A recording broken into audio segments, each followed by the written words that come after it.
From Buffalo Stadium in Giddings, Texas, where tonight the Navarro Panthers take on the Giddings Buffaloes. Stay tuned for the Navarro Panther Network pregame show next. You're watching Panther football on the Navarro Panther Network.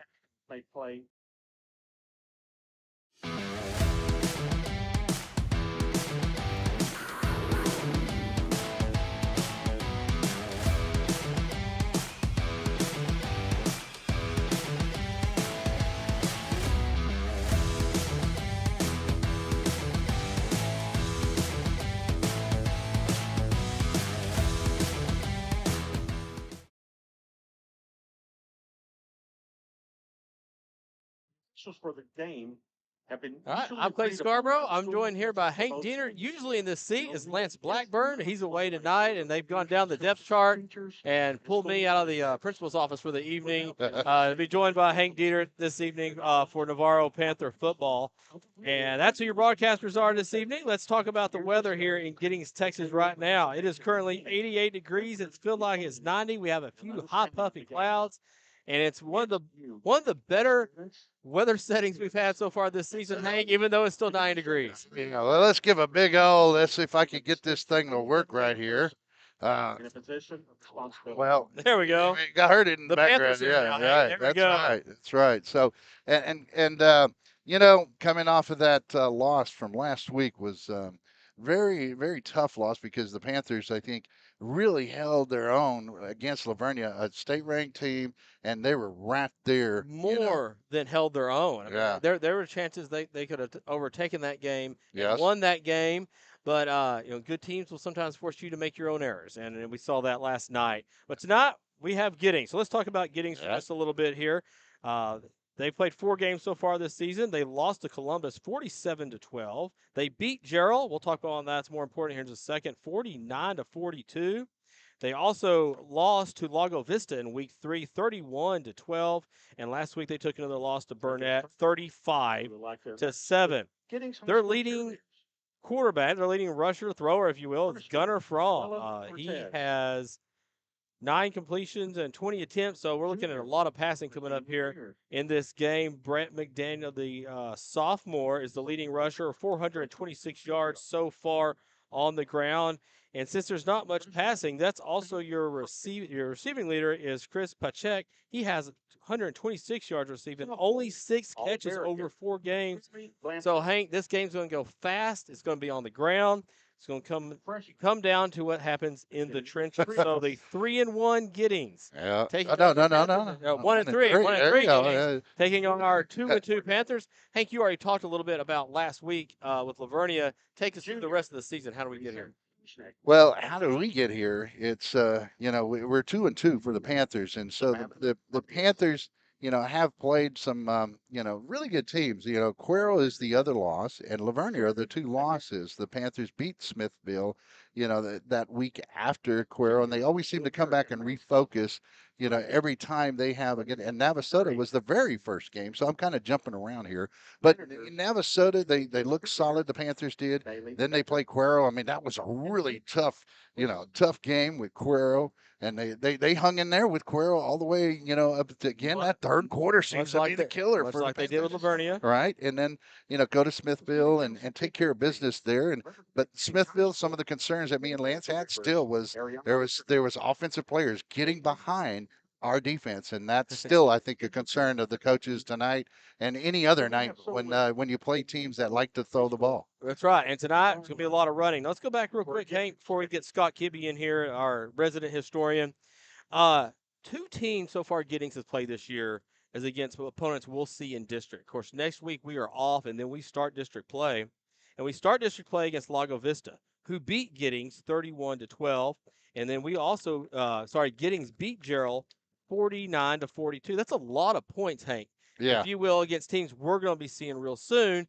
I'm going to try to read too much into this and say we're playing a team that can probably play in our district. So I think we may get a good measuring stick this evening. Yeah. Whoa, what was that? Oh, I hope I didn't blow out everybody's speakers there. But,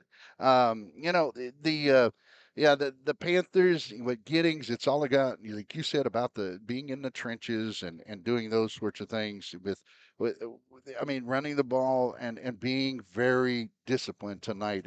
And we'll talk about the keys later that we have. Lance, I got Lance's. So I'm sorry I didn't get yours, Clay. Oh, that's great. But Hey, we got we're Lance's. glad to have Lance Blackburn here, however we can get here. Right. So before we get running a little too late, I know we're making this a little quick. I'd like to go in more detail, but let's get to Scott Kibbe. Scott Kibbe with this fun facts and a little bit of predictions here. So Scott, thank you for joining us. All right, you bet. Thank you. Tonight we're going to go back in history a little bit. This is the 25th anniversary coming up this Monday. I think one of the biggest games played in the school's history. Wow. Those of you who are younger may not remember Navarro didn't used to be very good in football. I do. I remember. Well, you were on one district championship team. Right, but before that, but only won 68 games between 1971 and 1997. They came into the 1998 season on a 23-game losing streak, and very few of those games have been close. But then some change, a good senior class, Coach Len Havron starting at the school. Things changed in 98. They won their first 3 games. They blew teams out. But honestly, they weren't very good teams. So the big test was on September 25th, 1998, when they lined up against Nixon Smiley. Nixon Smiley was very strong back then, had beat us 67-0 in 96. Panthers had played them closer the next year, almost pulled it out. Wow. For that one. But so they come into 98, and that's the test. And this Irwin Lee Field is just full for that game. Everybody's excited about it, but we're going to find out what they've got. Won that game. Ricky Barboza set the school rushing record for 312 yards. I mean, he couldn't be stopped. Wow. Just 20 carries for that, too, 4 touchdowns. Right. Nixon Smiley had a really good team back then, too. They went down last minute, tied 33-33. Panthers drove the field, set up a Jordan Points field goal. Jordan Points, one of the better field goal kickers Navarro's had. He nailed that field goal. Panthers won 36-33. It was probably as electric and exciting as I've ever seen Irwin Lee Field because we knew something was special. We knew something had changed. And sure enough, it did. The Panther team went on to win 10 games, won the first playoff game in school history.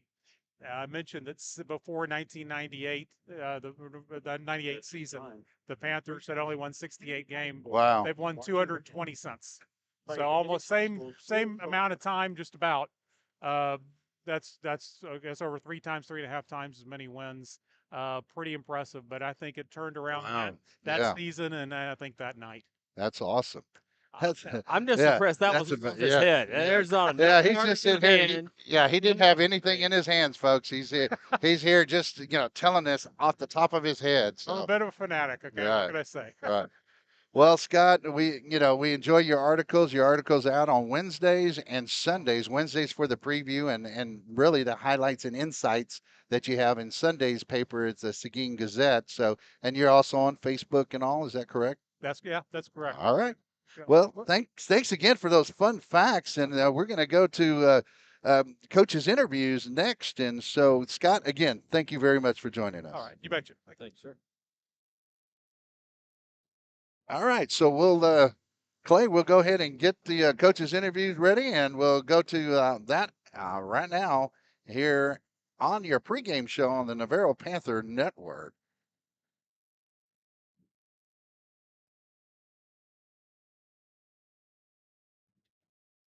Good evening, folks. This is Hank Dieter down on the field with Coach Rod Blunt, the head coach of the Navarro Panthers. Thanks for joining us. Yes, sir. Appreciate you having us again this week. All right, Coach. Well, Lavernia didn't turn out so well at the end, but for 3/4 of that game, for the most part, the Panthers went toe-to-toe to a number 9 team in state under Division I 4A. So, I mean, what things do you take away from that game? I think the guys did a great job of taking another step forward in execution and play, offensively, defensively, and even special teams. Lavernia was a very dangerous team at all 3 phases of it, and I thought we played well. We just didn't play smarter than we have, and we got to get better at that. We got to eliminate those mistakes, those self-inflicted mistakes of putting us in tough yardage situations and giving them free first downs. All right, Coach. Well, we're ready to forget that game and go on to the next, the Giddings Buffaloes tonight. And what do you see from their offense that are some of your main concerns? Number 2 is he's a threat to go and score at any times. they've played 4 really good ball clubs, all that have made deep runs in the playoffs last year, and he's made big runs against everybody. Very talented guy and extremely fast, so we got to keep him contained. The offensive line is big and moves really well. They do a great job in their zone schemes of, double teaming at the point of attack and then coming off and getting on linebackers. So our defensive line's got to do a good job of getting a surge on those guys. All right, Coach, and they're a fairly young team as well, right? Yes, sir. They are. They got several sophomores starting for them and playing for them, but they're doing a great job. All right, Coach. So now we switch sides, and now you're on offense. And what do you see that concerns you about their defense? It starts right there in the middle with the nose guard they've been playing, number 99. Great big physical guy. Takes up both A gaps and does a great job of punching and separating.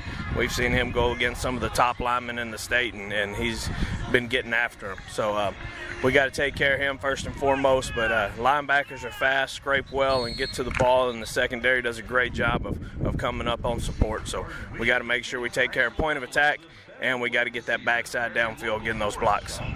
All right, Coach, on special teams. Now, special teams, how do you feel you match up here against the Giddings Buffaloes? We always want to have the advantage on special teams, and we're going to try to get it tonight. But they do have some dangerous points on their special teams. Their kickoff team does a great job of onsiding it, pooching it high, especially when you get wind like tonight. Their kicker does a great job of letting it hang up in that wind and giving them a chance to get it. So we got to be smart on that and make sure that the ball's past us before we go get our blocks. But we need to make a big play, get another big kickoff return, and do something special on punt. All right, Coach. So I'm going to back up a little bit. I know penalties, as you talked about, was a concern a little bit. And this week, was there a big focus and talk about, just being smart? You'd mentioned that earlier. So what are some other things you can do to kind of curtail that? You try all kinds of ways, and guys get in the game. It's a heated deal, and it's an emotional football game, and we want them to play with that aggression. We want them to be aggressive, but they got to know when to cut that off. And so we worked on it this week in practice, worked on our holding, making sure that we weren't twisting down, hands inside. That got us a few times as well. And so we want to clean that up tonight because that puts you in a bad situation against any ball team. All right, Coach. Thank you for that. So now, your keys to victory tonight.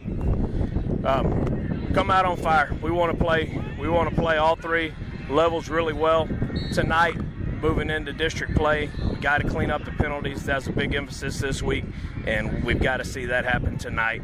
And then we got to limit their big plays, and we want to see some explosive stuff on offense tonight. All right, Coach. Good luck tonight. Thank you very much.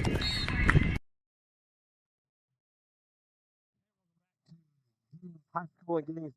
We are just under 12 minutes away from kickoff between your Navarro Panthers and your Giddings Buffaloes. Hank, let's get in a little more of Giddings and what we're expecting to see tonight. We talked a little bit about their quarterback, Gunnar Fromm. He's a sophomore. He is a tall guy. He's not afraid to throw the ball too deep. He's not the fastest, so I would imagine that we're not going to see him run too much. He's going to be handing off a lot. Tends to throw a high-arcing ball. So if I'm a safety and I get to see that high-arcing ball, Hank, I just want to grab that thing at the highest point. Yeah, and they if it's done right, the high arcing ball can be, if they're pinpointed and they put it down the chimney on a dime, however you want to call it. Once they get that ball in its place, it could be deadly. So you got to be careful on the other end. But like you said, if you're a safety back there, you're chopping, you're chopping your gums going, oh, yeah. You're thinking, oh, I've got a good chance of this. But, sometimes it can be very deceiving. Just like, if you misjudge that ball and it gets over you, you're going to find out, oh, my goodness, this is pretty tough. This could be tough. But the fact that he throws high arcing balls means that he probably doesn't quite have the power, the arm strength that you would normally see in these situations. With a good quarterback. I'm not saying he's a bad quarterback, right? But he hasn't developed. He's only a sophomore. Well, that's what I'm getting at here, Hank, too. Your quarterback goes sophomore, your main running back goes sophomore, your main wide receiver is a junior. There's 2 seniors on this Giddings starting lineup here, and that's it. And we'll talk about them in here in just a second. Let's talk about Bryson McDaniel, the key running back for the Buffaloes. The fast guy's not afraid to come downhill or bounce it outside. Very quick on his feet. This is our scouting department at work here. They like to run him on passing routes as well, so he'll catch a few balls. We mentioned earlier he has 38 carries, 426 yards so far on the year. Twice he's crossed the 100-yard mark, has 5 touchdowns on the ground. Overall, as a team, they've ran for 525 yards, so he's carried 80% of those yards. Wow. Wow.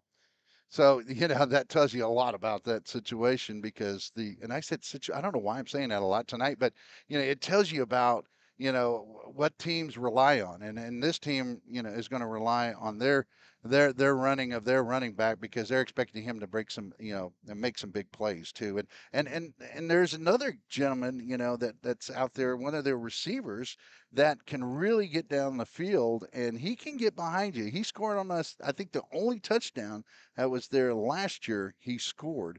And so he was the only one that got their 7 points. And I believe that was J.R. Cade.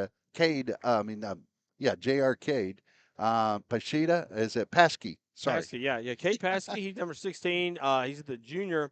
I'm sorry. Yeah. I looked at it wrong. I looked at the sheet wrong. So it's Cade Paskey. And I had the name before, and now it escaped me until you showed me now. Sure. I call him Junior. Junior, right. He is a junior. He is a junior, that's right, because we go sophomore, junior as your key 3 players for this team. He's a tall guy that has speed. He's great at catching the high point of the ball, which is going to be important for the way the ball is thrown from Fromm.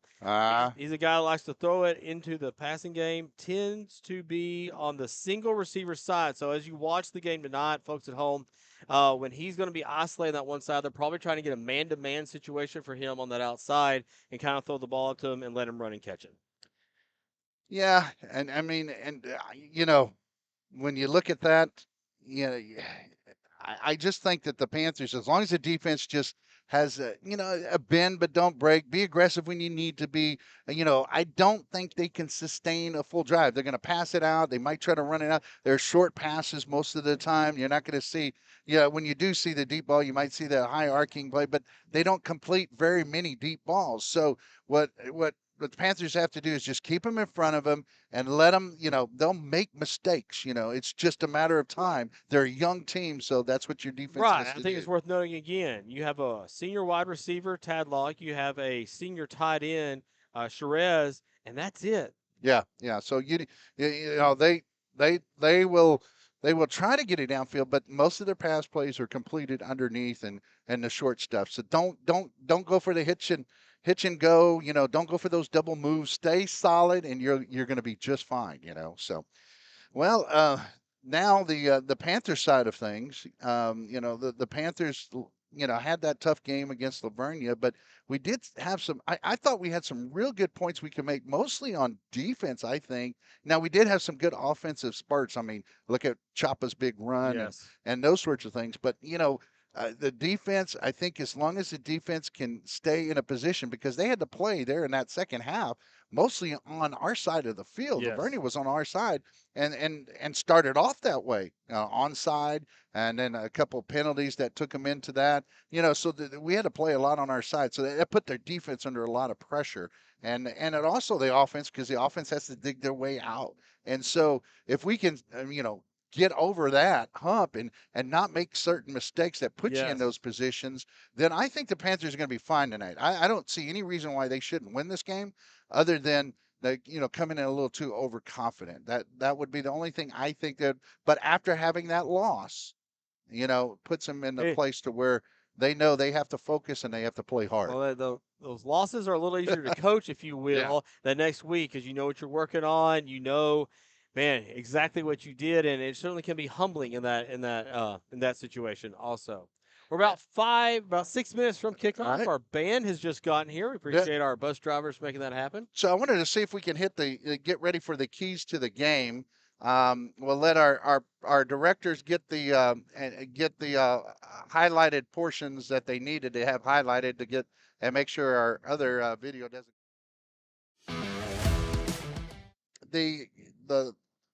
I'm going to go. I'm stumbling here. You're good. Help me out, Clay. His name is my goodness. His name is Lance Blackburn. Lance Blackburn had given me.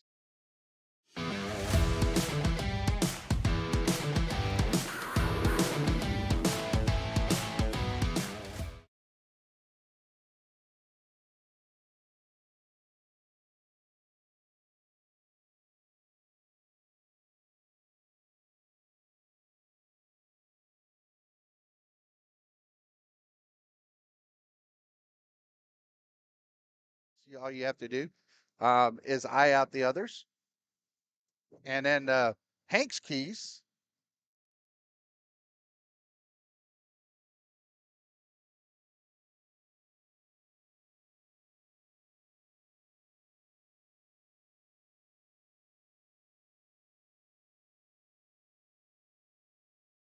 Quick, often when you have two teams that are obviously going to be on the ground a lot, so they'll be looking for that big pop and that big play from their team. The visiting team, the Navarro Panthers, you see coming on the field right there with their 2-2 record. Yeah, so the Panthers tonight wearing that white, as you said, really bright white too, it looks like, so we should be able to see their numbers well, I hope, from up here. Yeah, for those of you that haven't noticed before, that's a very important thing to do. If not, we got a nice little camera right here. We can a little monitor, I should say. We have the monitor there. We could see those pretty easily, and then and we have let me not forget to mention the crew out here is all students that are working from the computer, and now you have the Buffaloes coming out, but you have Miss Wells, and you have Josh Brooks there on our main computer, doing a lot of our switching, and we have our volunteer. And we have Jake. We have Jacob on one. I'm not mentioning the last name. And Mia on the other camera. So we've got the whole crew out here running the show. So and hopefully we're getting the stream through clear. I checked it a while ago, but let us know if not. And then now Clay, you're getting closer to the game. We got the captains out here, and we're getting ready to rock and roll. It's Friday night in Texas. Oh, they got the little ones coming out. Here come your little Buffalo. Oh, didn't get that one. We didn't know they were coming after a team. That's why. Now they've had homecoming here in Giddings tonight. It looks like the Little League football crew is here this evening in Giddings. The only thing that can make this better, Hank, if we were in 70-degree weather. All right. Teams lining up. 70 degrees. I don't know. This is just right to me, but not for the players on the field, I'm sure. Looking now at our captains on the field for Navarro, number 21, Diego Chapa. Number 3, Nick Schwartzlosey, and number 13 is Landon Taylor. On the other side of the field for the Giddings Buffaloes, number 28, Javane Menifee is a captain. Number 11, Joshua Suarez. He's the senior tight end linebacker. Number 55, Tyler Davis. He's on the O-line and defensive line. And number 6, I believe, is Wyatt Kaminsky. He is a running back and defensive back. Number 3. He's a senior. We'll probably see more of him on defense based on the stats that we read earlier from the Buffaloes. Shaking hands at midfield, our captains. Nick Schwartzlos, number 13. Referee Landon Taylor. You can hear him in the background pretty good. The audience mic here. That's right. Kazmersky, number 11. So now the Panthers shake the hands of some of the little Buffaloes, if you will. Yeah, that's pretty cool. We'll get set here for the coin toss. Big, tall Landon Taylor towering over those little Buffaloes. Menifee. Referee's going over the rules of the coin toss. This is heads. This is tails. The game ball is being presented tonight by the Giddings students. Good play-by-play there, Clay. Yes, sir. Hey, that all matches too. I mean, matches, rhymes. Listen to me. See, this has been one of those crazy days. I turned 58, and then look what happens. Oh my God, I lose it completely. Landon Taylor looks in. Let's see. And Landon Taylor stands about what, 6'6", is it? At least. Yeah. I mean, I'm sure you go through the hallways. He's towering. Yes. Giddings has deferred. And they're going to give it over to the Yeah, the Panthers will receive the opening kickoff. They'll get the first chance to take the ball down the field and score. They'll be moving from left to right on your TV screen. Panthers retreat to the sidelines. Yeah, we'll get ready to do all the other good stuff like the national anthem here. The greatest country in the world. Helmets come off. Hats have come off. And face the flag. We will step aside for the national anthem. As the Giddings High School marching band, under the direction of Ms. Raylyn Naheda, plays our national anthem. Gentlemen, please remove your hats. Ladies and gentlemen, the Star Spangled Banner.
Getting set for kickoff from Giddings, Texans, Giddings High School. The Navarro Panthers at 2-2. Giddings Buffaloes at 1-3. Navarro will receive the opening kickoff. One of our assistant coaches, Coach Harvey, with the kickoff return team at the 50-yard line. They're coming out on the field now. Deep to receive for the Panthers is number 1, Antoine Mabane, and number 11, Gabriel Rangel. He's joined by number 22, Braddock Delaney, number 32, Hayden Tolliver, and number 15, Dylan Trotty. Number 15 for the Buffaloes gets set to kick off. That is Hector Zapta, the senior. Now, Hank, I don't know if you remember, we did a playoff game here together. Oh, yeah, Navasota. Zapta. Against Navasota. Zapta was the senior. He kicked off that game, too. So here we go. Buffaloes and Panthers from Giddings, Texas. We are underway. Antoine Mabane will watch the ball bounce into the end zone. Thank goodness. Oh, touchback, yes. Yeah, I definitely want that thing to go back there that time. To the end zone, first and 10 for Coming out the Navarro Panthers offense. Yeah, and the last starters I showed for offense was Mac Berry at tight end, Houston Berry at strong tackle, Lane Black at strong guard, and we call him strong guard. Sometimes we call him right guard, right tackle. Craig Hyman at center, and then you have the left guard Knox Galini, and left tackle K. Pugh, wide receiver Colton Breitenkamp. And then we had Austin Davidson. I don't know if That's did. Colton That's Schulte Colton under Schulte, center. yeah. First carry will go for just a couple of yards. 2-yard pickup for the Panthers. 2nd and 8 is upcoming. Go ahead, Hank. Go through And that then you have personnel Nick Swartzlosey and Antoine Mabane and Diego Chapa. But the Panthers like to rotate a lot of people in. So Right. It'll be a lot of different Panthers running the ball tonight. Pretty much anyone in the backfield will be used at some point by Coach Blunt this evening. Panthers at the line facing 2nd and 8. Antoine Mabane goes outside on the fake. Carry is to Diego Chapa. He gets back to the line of scrimmage. So 3rd down for the Panthers. Here, Chapa taken down by number 34 for the Buffaloes. Almost a 1-yard gain there. So yeah, Panthers have to do a little bit better on their first 2 downs in order to advance against these Buffaloes. And you see the Buffaloes defensive line is pretty stacked. And Coach Blunt, talked about number 99, but I think he's wearing number 66, the nose guard. We'll come back to the defensive alignment in a second. It's a little different. Schulte rolls to his right. Under pressure, he is pulled down. The ball is out. It goes out of bounds. So We'll see what's called here, where the ball went out. If they're going to say he's down, or if they're going to call like a bit of a fumble here. It hit it hit that, but it didn't hit the 3rd down. So that could be intentional grounding is going to be called as there's a flag on the play. So they're going to call here back around the 20-yard line. So we'll get this penalty assessed before the 4th down will come up. The Panthers have already sent onto the field their punt team. Landon Taylor handling those duties this evening. Uh-huh. There's no grounding. That'll be a spot foul. 4th down. So the 4th down will move the Panthers back even further. Landon Taylor will stand about his own 5-yard line. It's going to be a 4th down and 15 for Navarro. So 4th down and 15, and Panthers have to, punt this thing away. We were hoping to get a better start on this game. You were talking about field position earlier in the pregame, Hank, and already Giddings may take over. And it's blocked. And the ball rolls. And the Panthers can't advance it. They could, yes. Yeah, it's like pick it up and advance it. But, those are unusual situations. So number 44, Rex Shoemaker, got his hand on the block. Number 12, I don't see him on here. He made the he picked up the ball. So, okay. So I thought they were getting the ball around the 50-yard line. Hank, it's the 15. Oh, my goodness. And this is one of those things that you cannot give a team any hope. You have to be able to, really clamp it down. I said to start early, start fast, and the Panthers have done the exact opposite thus far. Gunnar Fromm, the quarterback, to his right is his running back. The throw to the end zone. It's that high thrown ball. It's a touchdown for the Buffaloes. And that was a lot of hand playing there, and you can almost look at that either way, a push off on the one side, but we talked about that scouting report, Hank, and you said the high ball that Fromm throws. He threw it into the bucket in the corner of the end zone for the touchdown. Yeah, he put it right down that chimney pipe, right? And now, the Panthers, start off trailing here, and it's not going to be. Zapped it for the extra point for the Buffaloes. Something the hold, the kick, it's up, and it is good. So Buffaloes have taken a 7-0 lead on the block punt. The hold of Yeager.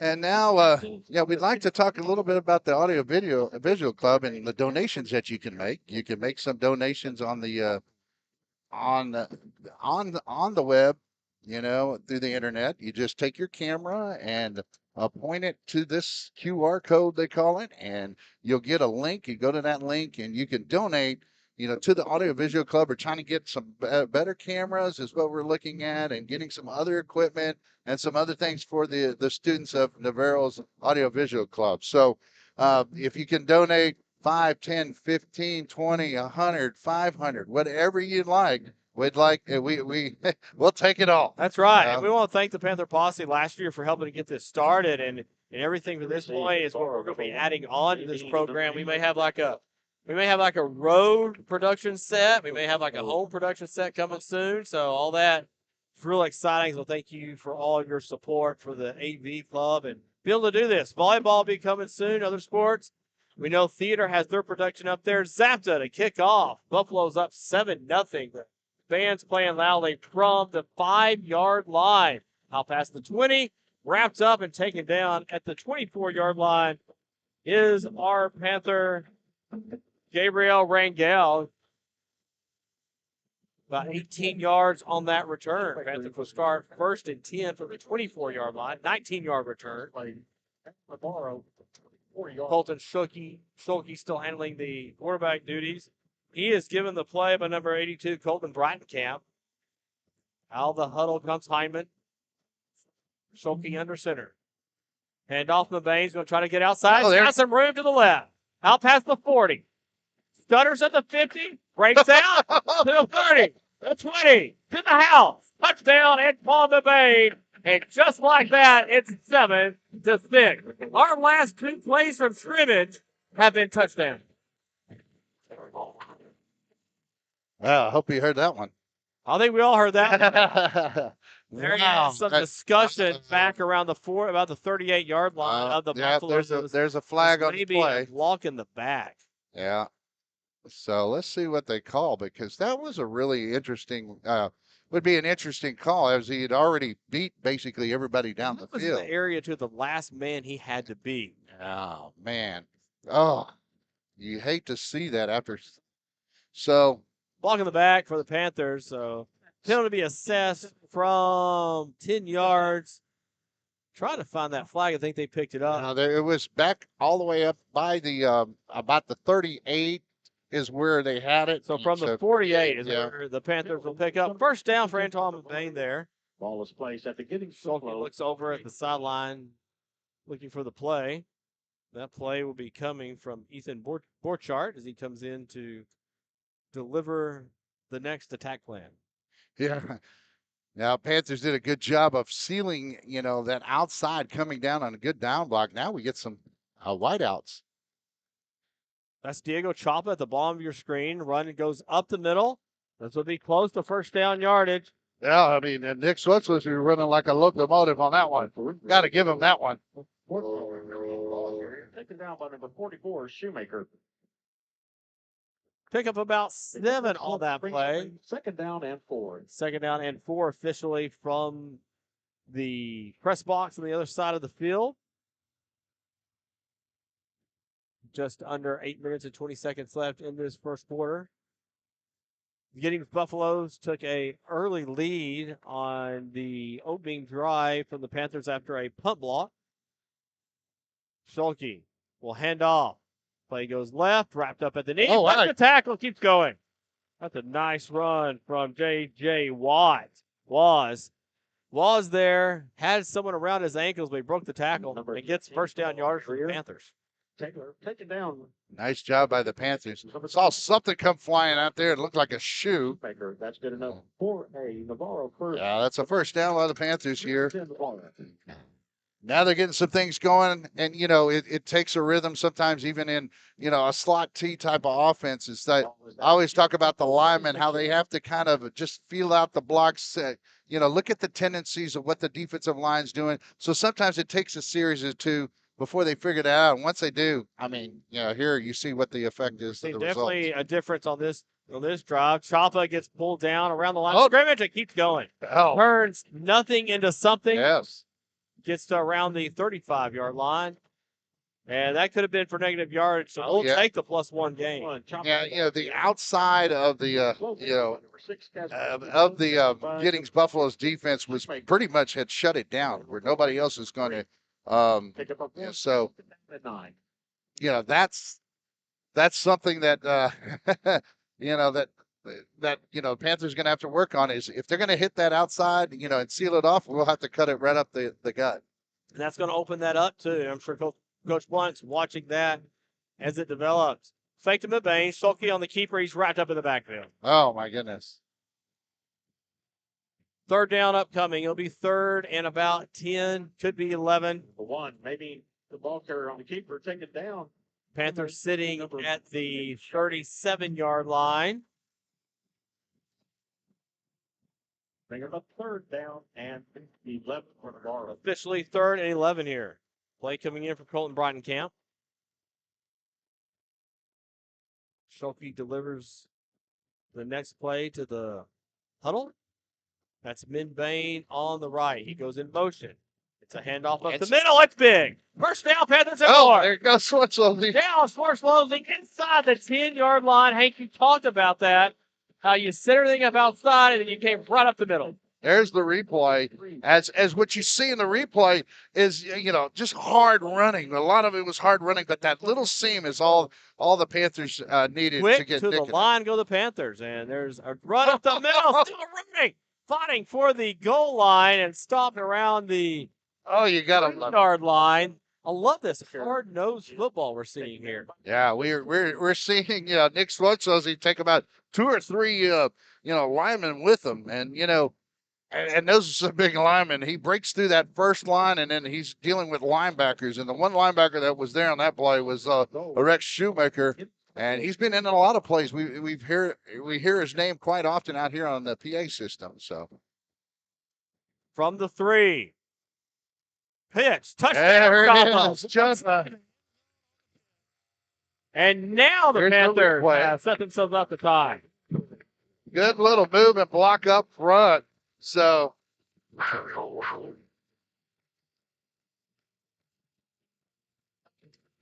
on the kick for the Panthers is Sam Snead. Schulte will be doing the holding duties.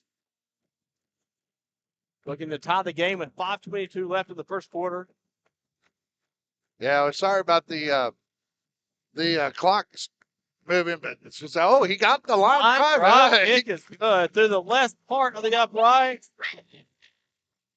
With 5:22 left in the first quarter, your Panthers have tied the game up 7-7. The Panthers opened up the game with a basically a 3-and-out and then a block punt by Giddings that set up a touchdown pass on the next play. That was the first score for the Giddings Buffaloes, but now the Panthers have moved down the field, as Vince Lombardi would say, matriculated down the field, and have tied the game up at 7-7.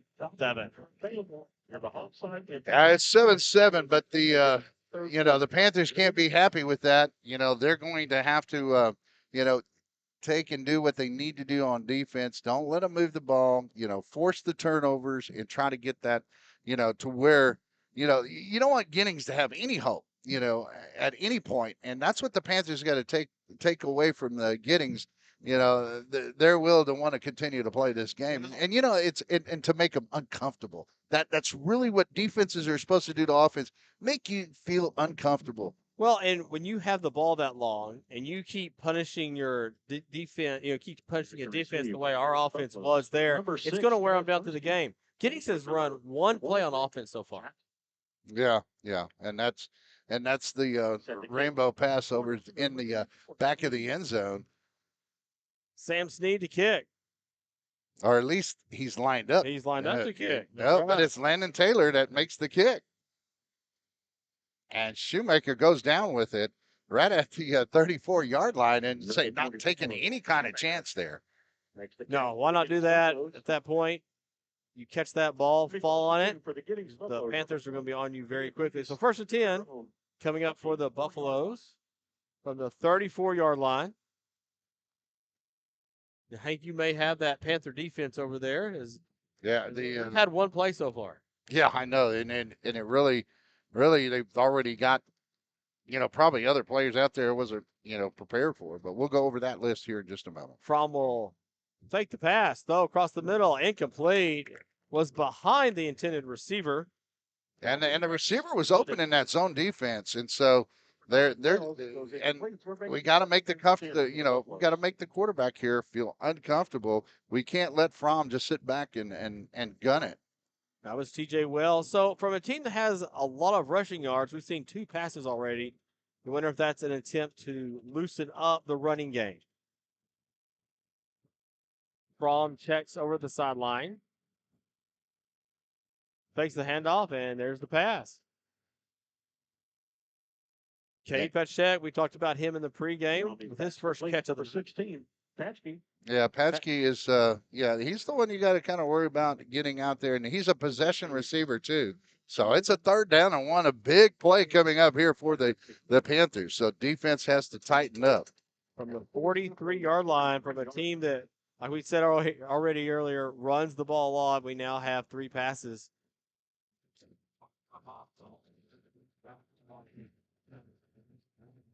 Stands are shaking. So Pachek's now the runner. He was the deep man there for the offense, and he's got a 1st down. Ball went to the top of the screen as a wideout. Yep. It was just a wildcat, but Patchke that goes off to the right side and didn't have much resist. But I think that was okay because I think the Panthers were waiting to see if there was going to be any kind of trick play that's going to be played off that. When you have the quarterback not in there and Fromm going out to the right, you're looking for a Philly special or something crazy. We may see that alignment again. Yeah. Fromm to pass. Complete. Patchke again. And he gets another 1st down. Out past the 50 and inside the 45-yard line for the Buffaloes. Yeah, 2nd down. Sorry, we're just short. I still feel like bend but don't break, but be aggressive at times. You've got to be able to come in there and make some big hits on the quarterback, put some pressure on him. But right now, the Buffaloes are just taking anything, the short stuff, and taking whatever the Panthers are giving them right now. Substitutions did not happen for the Panthers there. From pass, rolls right, throw, and that is incomplete. Looked like it skipped in. Yeah. It didn't quite make there. Joshua Suarez, the tight end linebacker senior for the Buffaloes. 11. And so a big 3rd and brings up a 3rd down and 1. It's officially 1. It's a long one. Yeah, here we go. You might see that same formation we saw with Paschke back there on the Wildcat. There he is. Paschke's back there. Fromm's at the top of your screen. Snap to Paschke. He just kind of looks right, finds a hole, has a first down. Inside the 40-yard line, gets down to the 39. 1st and 10 Buffaloes. Yeah, I'm kind of amazed at how easy that was for Paschke. He just was patient and taking the ball up, and the big offensive lineman of Giddings was able to move the defensive lineman of the Panthers. And I think the Panthers wanted to rotate some of the bigger, like Houston Berry and the Bear, and I couldn't quite get him in for that play. Fromm back in the shotgun. Will throw to the right. There's Paschke again. He caught it one-handed. Has a first down and more inside the 30, down to around the 25-yard line. He may have gone out a little before that. Down around the 27, first down Buffalo. Yeah, and now, it's out of bounds by number 4, Tatum. It's along with number 2. Giddings being patient right now, and they're just taking the little short stuff for the Panthers. Methodically now moving down the Panthers take their first time out. So what we have not seen is Bryson McDaniel, the leading rusher for the Buffaloes. Right now, it's about Paschke and Fromm, and pretty much the alignment they have. The Panthers opened the game with a 3-and-out and a punt block from the Buffaloes, which turned into the next play a touchdown pass from Fromm to take a 7-0 lead. The Panthers move back down the field next. Diego Chapa scored. That's how we got to 7-7, and we have 4:01 left here in the first quarter. And basically seeing both offenses go to work here on each other, just moving the ball down the field. Right, and that's Giddings is being patient, but it's a young group, and Panthers, expecting a mistake here, but they're going to have to force it right now. I think they're going to have to, take a few chances here and don't let Giddings get the confidence. You saw the QR code was up on the screen again. If you want to donate, please do. We appreciate any time you can. For the audiovisual club. Paschke at the top of the screen. Fromm, the quarterback, stands at the Navarro 32. Play action pass, sets the throw, has a little pressure this time, but that pass is complete. Number 6, knocked out of bounds. That's Wyatt Kazmierski on the catch. He's a senior. Yeah, Braden Kemp, nice hit to get him out of bounds. He made it known he made him known that he was there. Yeah, but it's just barely. It's a first down, and so all the underneath stuff. Remember, we talked about this in pregame. They like to get it underneath, and then they'll look for a pass now. We'll look for a fade pattern here. By Giddings is what I would look for. Bryson McDaniel, he's in. He's the deep setback, but is yet to touch the ball. Fromm goes out to his right, over the hands of Kazmierski again. Yeah, the Panthers catch a break there. 2nd down and 10 for the Giddings Buffaloes. 2nd and 10 for the Buffaloes. Ball at the 17-yard line. So now like I said, I really think Panthers are going to have to start taking a few chances here or there on defense. A little more pressure, a blitz, something like that. Little stunts. We saw a little bit of pressure that time, but on the play before that, but I haven't here lately. So let's see if the Panthers can get it going here. Fromm kicks the leg, steps back, goes, and this is high again. Over the hands of Joshua Suarez, the tight end linebacker, had a catch earlier in the game. So I think 3rd and 10. I think he heard some footsteps in the background of Landon Taylor. I think he caught him out of the corner of his eye because Landon Taylor's come around that defensive edge, and he was coming hard, and he didn't want to keep that ball much longer. And I think that kind of threw him off a little bit, and Fromm couldn't make that throw as easy as he wanted to. Landon Taylor, the tall right side in for the Panthers. So 3 wide. The setback is McDaniel. Here's the pass for Fromm. It's a screen to McDaniel. He's in the end zone. Touchdown, Buffaloes. Yeah, McDaniel was very patient once he got it. He let his lead blocker make the block before he made his move. And once that block was made, nothing but pay dirt after that. Not sure he was touched. Very smartly stayed behind his blockers on that screen. Very well played by the Buffaloes. 13-7 with the extra point forthcoming from Zapta.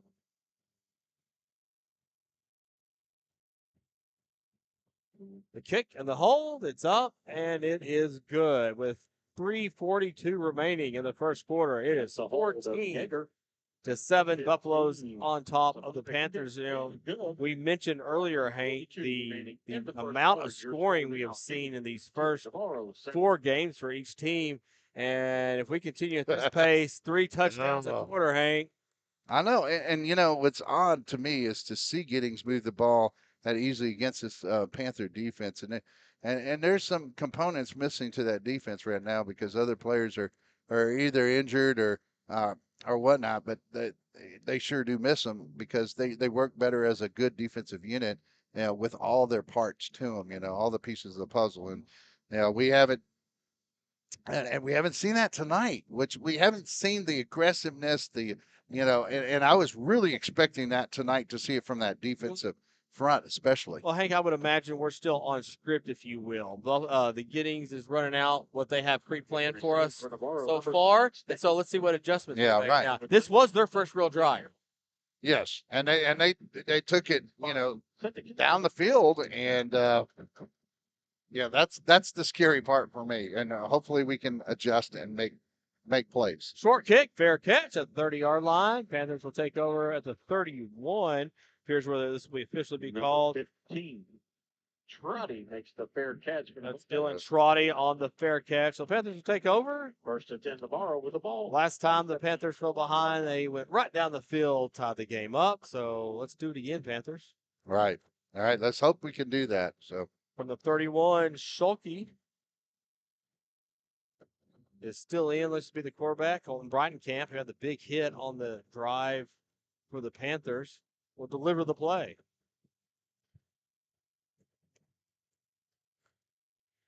Hyman out of the huddle. Hand off McBain. He cuts left. Slightly off tackle. He gets about 3 or 4 yards before he's hit. yeah, and it takes the whole group of Buffaloes just about to get him down, but Big 99 got a hold of him. Kevin Ramirez, your senior defensive lineman, the first to deliver a hit to Antoine. Yeah, and there we were talking about 99. Coach Blunt had talked about him as being one of the better players on the field on that defensive front. He can move down the line. He makes a majority of time, and he really stuffs up that A gap. Let's go back to that offensive front here, Hank. I know when I was in middle school in Tyler ISD, we ran a 5-man front. But you don't see that very much now. Schulke rolls to his right, goes deep, has a man. It's hit, incomplete. Oh. There are no flags on that play. The intended receiver Number 7. was Mac Berry, and Buffalo's Garrett Versky. had someone in his face, if you will.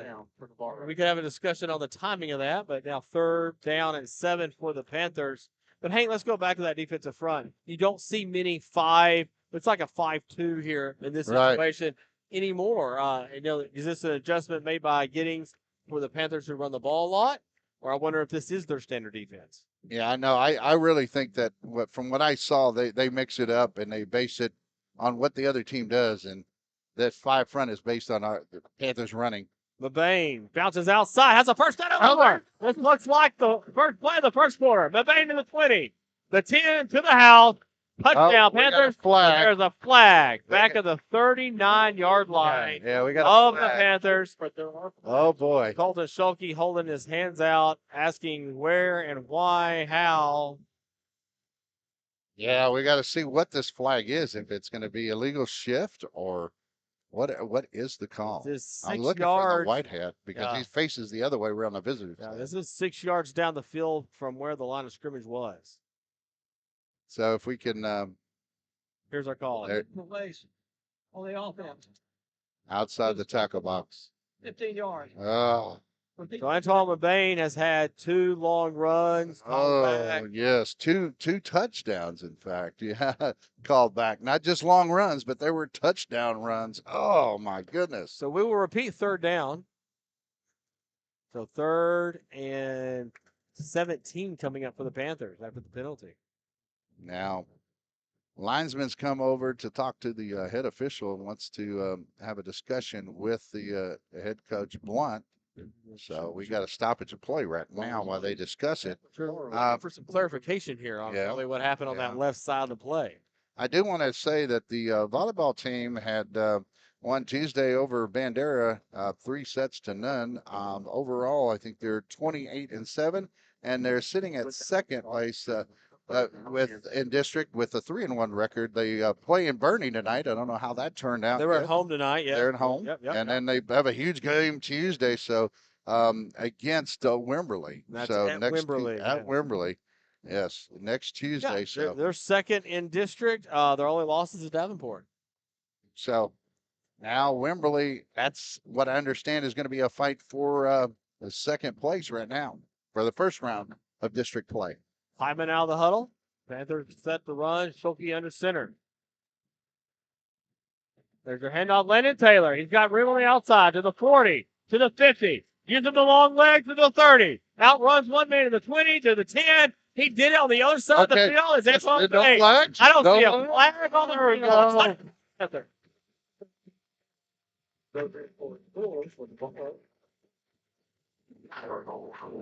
2:29 remaining in the first quarter, Landon Taylor does the Antoine Mabane to the right side of the field. Wow. Come on for the extra point. That's Sam Snead. Colton Schulke to do the holding. Yeah, just one big and I don't know what other direction the defense had really bit on Schulke keeping the thought he kept the ball, and there was only two. Oh, it hit the upright. Oh. Snead's kick comes off the upright, and the Panthers will trail 14-13 with 2:29 remaining here in the first quarter. 4 touchdowns so far. So far, every time an offense has touched the ball, they have scored and moved the ball down the field. Of course, that one drive for the Buffaloes was only 15-yard, one play touchdown pass. That was after the blocked punt. Coach Dunham down here on the left, getting the Panthers ready for the kickoff. Yeah, one is Between Antoine Mabane and Landon Taylor, I'm going to estimate over 150 yards rushing already, but it all has not counted. right. Well, here we are with the Panthers looking at they didn't quite tie it up.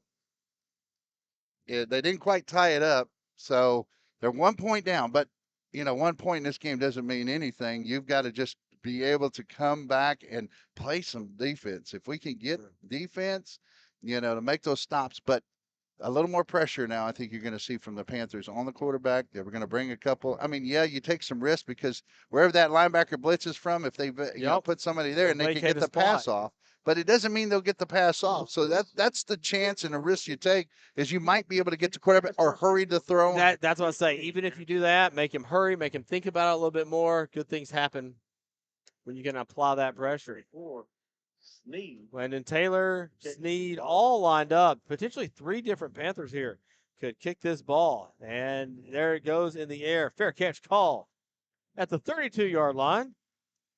That is our favorite wide receiver from Buffalo, Patrick, on that catch. 16, Patrick.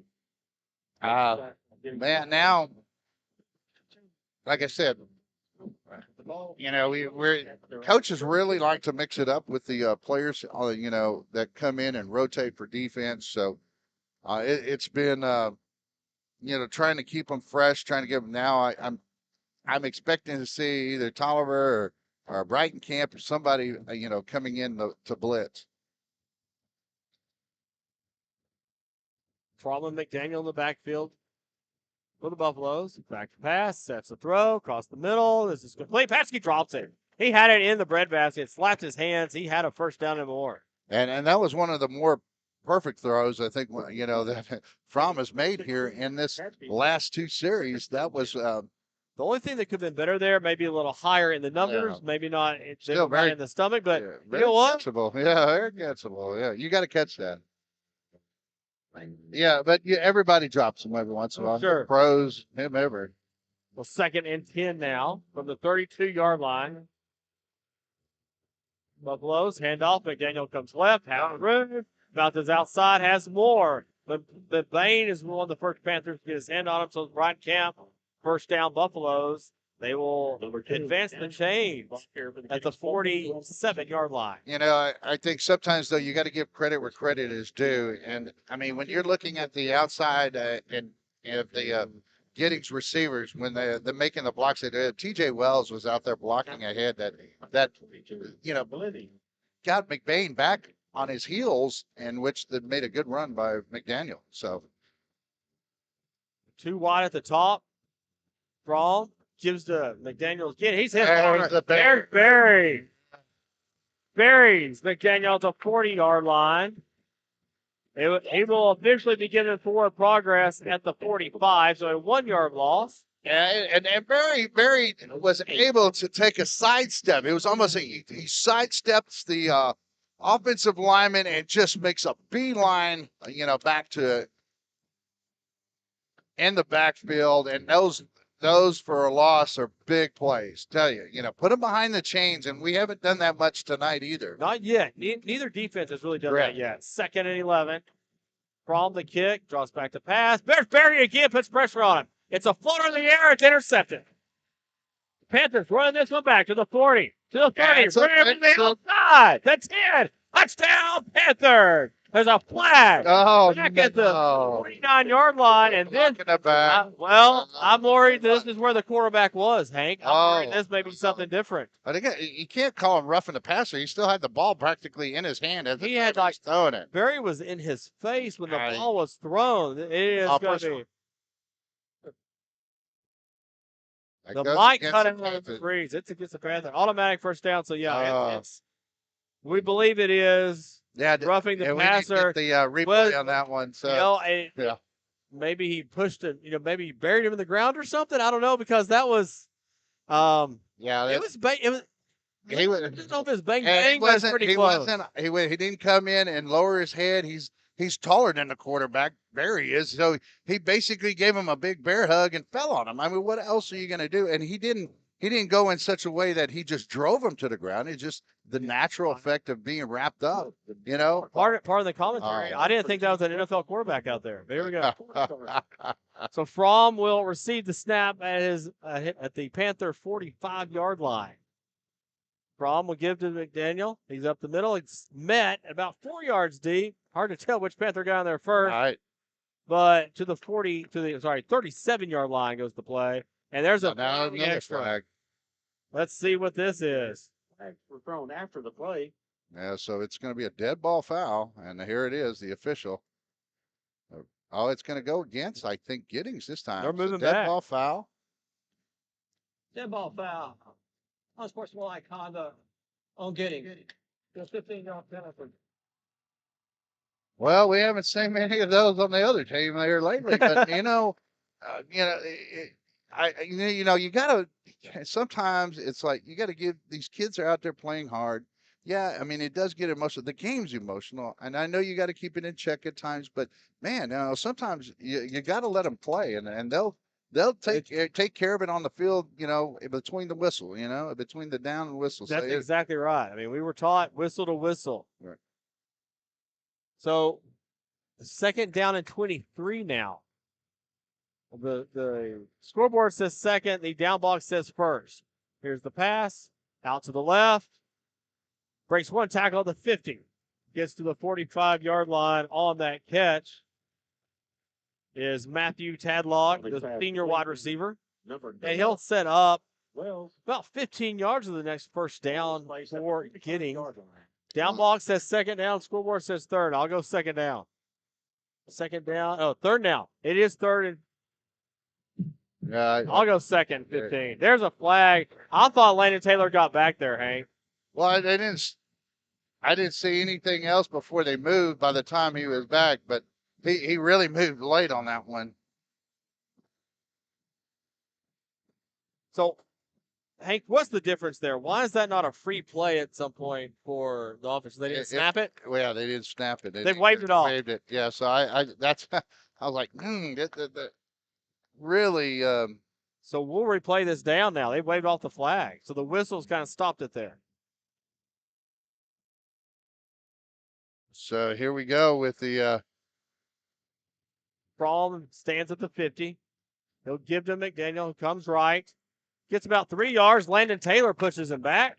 So 3rd down and about 11 or 12 coming up here for the Buffaloes. Yeah, Barry, McBarry, the other Barry, was able to really, Slow him down. Yeah, he gets out there in front, contains it, and it slows everybody down. So that's the end of the first quarter. Into the first quarter, Buffalo's 14, Navarro 13.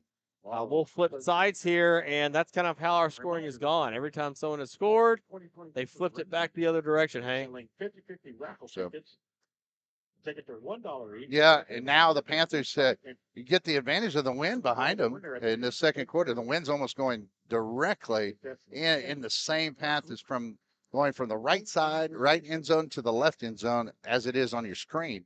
And so, I mean, do you, as a Panther, team that doesn't pass the ball all that much, but this year we've seen, well over 200, almost 300 yards now passing for the Panthers this year, which is probably higher than most any year that I've seen with Coach Blunt here. So I think you use that, but only if you can, when you get the ball back, use it and be able to take it down the field with not every play. I'm not saying every play to pass it, but you need to take your points, pick your times that's best, and off of a wrinkle of a play that everybody thinks you're going to run this particular play.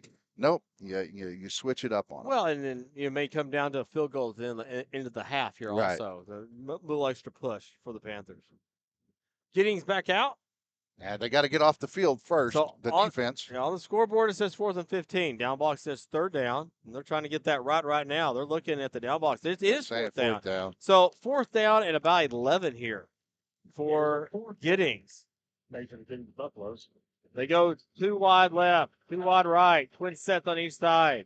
McDaniel is the setback. Fromm, here's a blitz from Brighton. Throw is out wide, and there's no one there but Panthers on the sideline. So 4th down goes incomplete. Ball goes over. Turnover on downs. So real quick, while they're, we'll go ahead and get our QR code up there. Pass falls incomplete.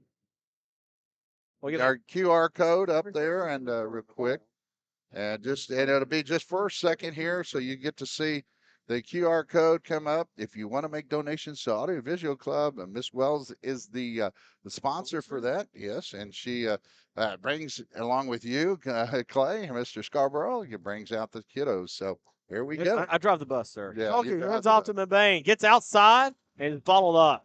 Gets out to the 45-yard line. Will be marked around the 46. About 4-yard gain for the Panthers. 2nd down coming up. Number 1. Maybe the ball carrier around the left side. Let's see where they spot this. Mabane may have got 5 yards on that. 23. And Mabane is such a tough runner to bring down. Not because of his, not that he's that elusive. It's that he's just that strong with that off arm, and he's able to get defenders off him with his off arm. And as quick as he is in the open field, becomes very, very hard to stop. Y'all seen him on the outside twice tonight.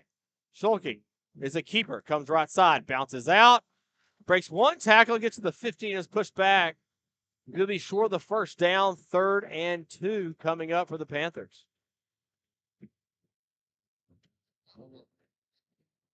So now, 3rd down. I mean, you're in 2. You're not behind the chains. You're doing what you need to do. The Panthers are right where they need to be in their offensive series. Ethan Borchardt brings in the play, and he splits out right. He's got Diego Chapa out there with him. We have twins on the field. Yeah.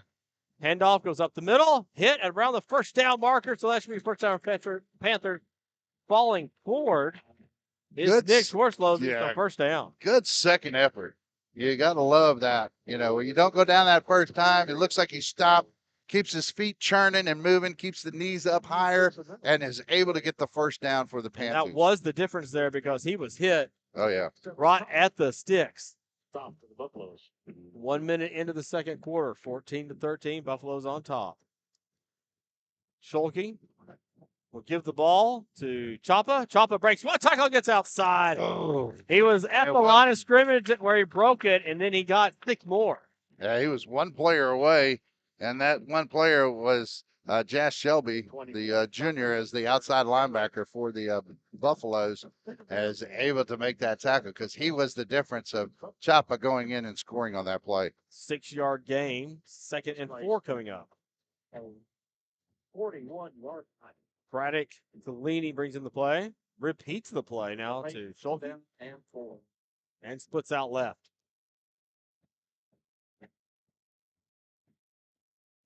Schulte, Swarslosy, close to the first down marker. Yeah, let's see if they think he's going to be a little short on this one. Or he's right at it. So let's see the mark. Yeah. So Swarslosy almost gets another first down. They're checking it out. See if they pull out an index card or not. Right. So 3rd and Credit 1 for the card. Panthers. Yeah, credit card. Yeah, I've got a score in the second quarter where Smithville is down by only 1 point to Lago Vista, 7-6 in that second quarter. So interesting score. Schulte, Mabane, up the middle this time. Mabane, he has first down yardage. He's kicked back. Yeah, At one point there, I thought he had a couple more yards of that, but gets to the 35-yard line, and in very 6 methodical plays here, the Panthers have 2 first downs. yeah. And now this is back to Panther football, just churning out those 2.5 to 3 yards that you need every play. And the Panthers will be fine. Now, taking the clock down and keeping it away from Giddings' offense.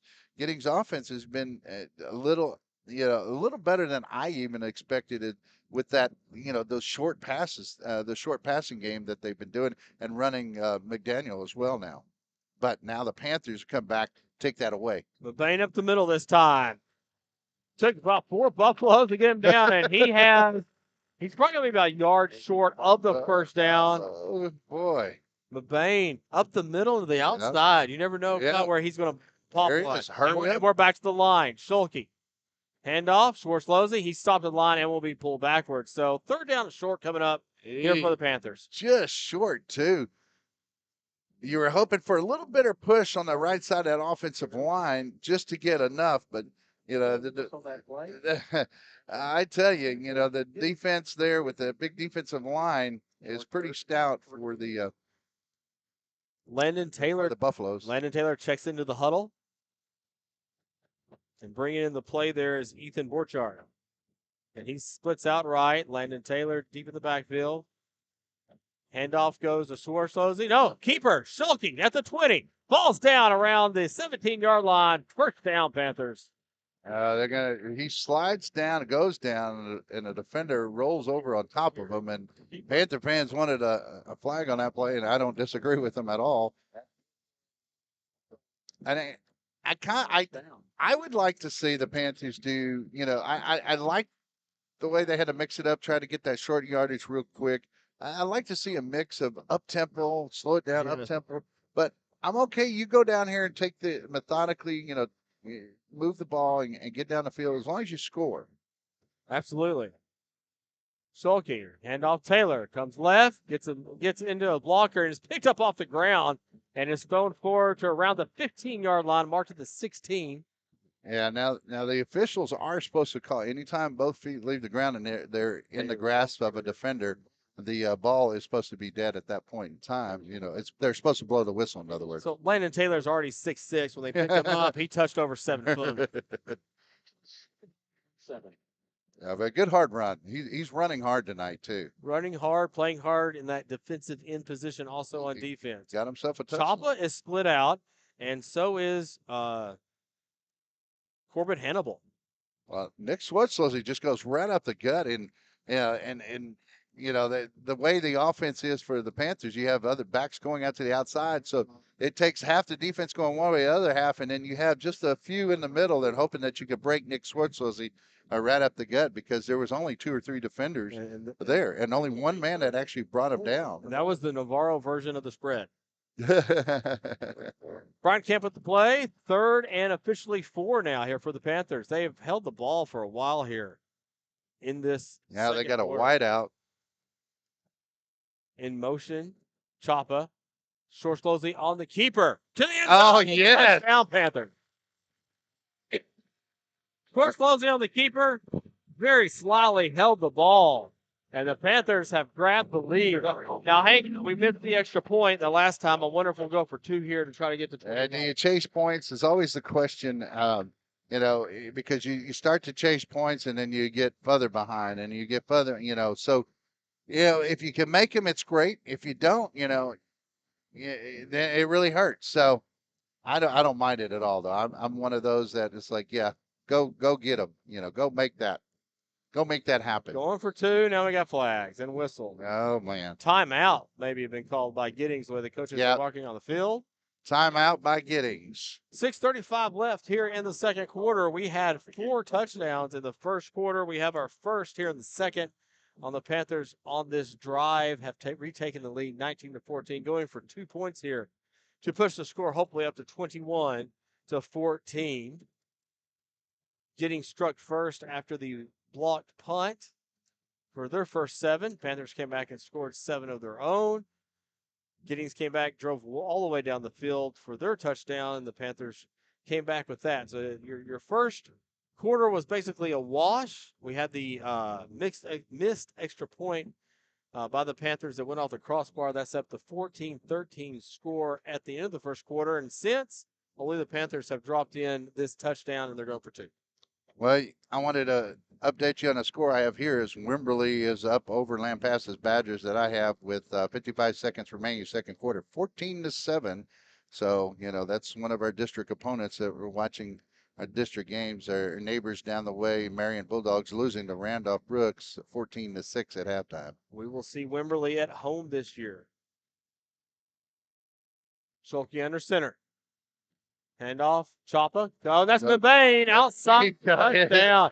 Untouched on the outside corner there. Panthers have made it 21-14. 6:35 remains here in the first half of play. Just like that. And he got around the corner. It sounded something like this as he got around the corner. And it's like unbelievable speed that he was able to show and get to the outside. Twice tonight, he had big plays called back. And wow. When he gets the open field, now, you kind of just hypothetically play with me here for a second, Hank. Can you imagine McBain in an offense where he was, a little more screens. We saw the screen earlier tonight. A little more of a passing running back. Put him in the open field. There's so much he'd be able to do. Well, I said that was one of my keys at one point. It was, put him in space. And so I still think you could get Rangel, Choppa, and McBain, if you can get those three guys in space at times. But the way this offense is designed, I would not want to see him in any kind of spread offense because he's doing so well in the slot T. So, we've seen 2 big home runs tonight. Oh goodness. And and so Landon Taylor, it takes a long body like that to get going, but once he got going and he had enough space, the way they run the misdirection, it takes people out of position. Sneed this time on the kick. And it line drives off his check. It goes out of bounds. Now he touched it. Yeah, so they're going to take it right there at the 31, so it's not going to be he changed the direction of the ball, obviously. Right, penalty. Yeah. Nope. First and 10 Buffaloes. Hey, no flag. Yeah, all right. We appreciate that. I'm sorry. I know I'm beating a dead horse when I do that because we've seen that, we've seen that so much here in 1 or 2 games and unusual. Well, there were unusual, and not necessarily. I mean, some officials call games tighter than others. Right. So higher than average fouls last week. Fromm gives to McDaniel. He comes left, stays behind his runners, and is finally met. Oh, the ball is stripped by Tolliver. Tolliver to the end zone. Touchdown, Panther. Wow. Just absolutely ripped it out of his hands. I barely caught. He got it back, and we barely caught the first part, and there it was, Tolliver going in, and luckily no whistle. I didn't hear any whistles either, Yeah. and so I think we just had a bit And- of a highway robbery right there in the middle of the field. and I must have played too much play-by-play last week because I'm stepping on you, calling the play. I'm like, oh no, I'm color, man. I gotta be quiet here. So I'm sorry if I took any thunder from you. You're good. Sneak off for the extra point. Panthers trying to go up by 2 scores. Sneak's kick this time is splits the upright. There you go. The Panthers take a 28-14 lead. Well, while we got That's another. fun. Go ahead. While we got another little Yeah. break, I wanted to talk about tennis. Overall, they are 7-2 and 4-0 in district. Took out Carson City and won 10-1. And at home, I believe they played at home for that. And then for some for next week's, they're at Lavernia for district championship. These basically, are the top 2 teams in the district, and so that's what Yeah. It's not like a playoff or anything, but it is the two top teams, and now we'll see who wins the district. Right, and so that's for the district championship at Lavernia. So if you can get out there and support the tennis team, it'd be greatly appreciated. Before you do that, What? also that night is open house. Oh, okay. They're at the high school and Future Fair. We're gonna have Oh, sorry. about 20 colleges. We're gonna have Wow, military 20 colleges. there. Wow. Yeah, we think we hit that number this week. That's 4 awesome. military branches will be there. We have 4 or 5 technical schools that will be there also. So come out, get your report card, meet some teachers, and kind of start connecting to what's next after high school. Right, and do that, and then get out there to tennis, and hopefully you can. Well, it's support set up so we can do that. We start that at 5. Pass falls incomplete.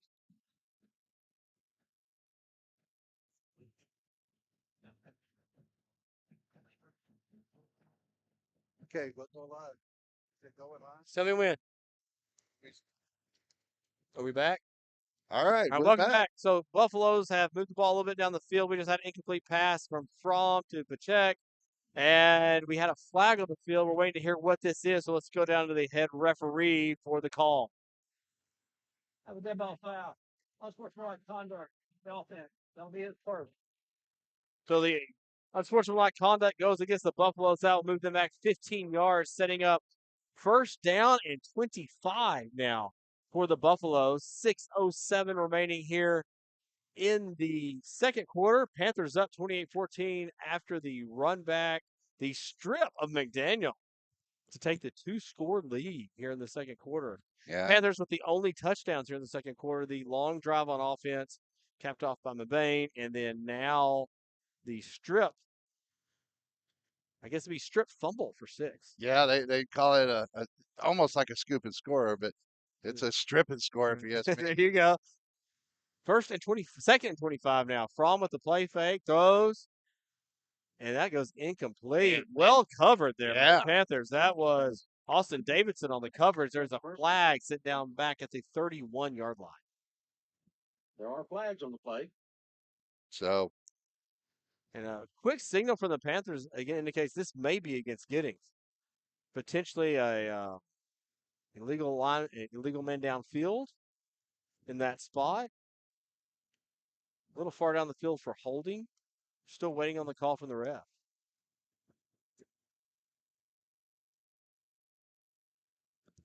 it's not working. Illegal man downfield. That's the flag. Third down. So Panthers will decline the illegal man downfield. They'll take the 3rd and 25, Hank. Yeah, and we, Panthers will take it anything they can get, and man, that's what I was talking about, being aggressive and forcing turnovers, all those things. That's what we're used to seeing with this defense. See if they can do it again. So McDaniel on the carry, Oh. moves man the backfield and goes down. So 4th and extremely long coming up now for the for the Buffaloes. Looks like Diego Chapa made a big play in the backfield. Hold your ears and turn down your speakers, because this is what basically what we had to say after the hit, and then this is the way He blew that up. Right. And this is the way I feel sometimes. I just wanted to tell you this. I got this different sound effect that, man, I'm so confused. Sometimes I sound like this.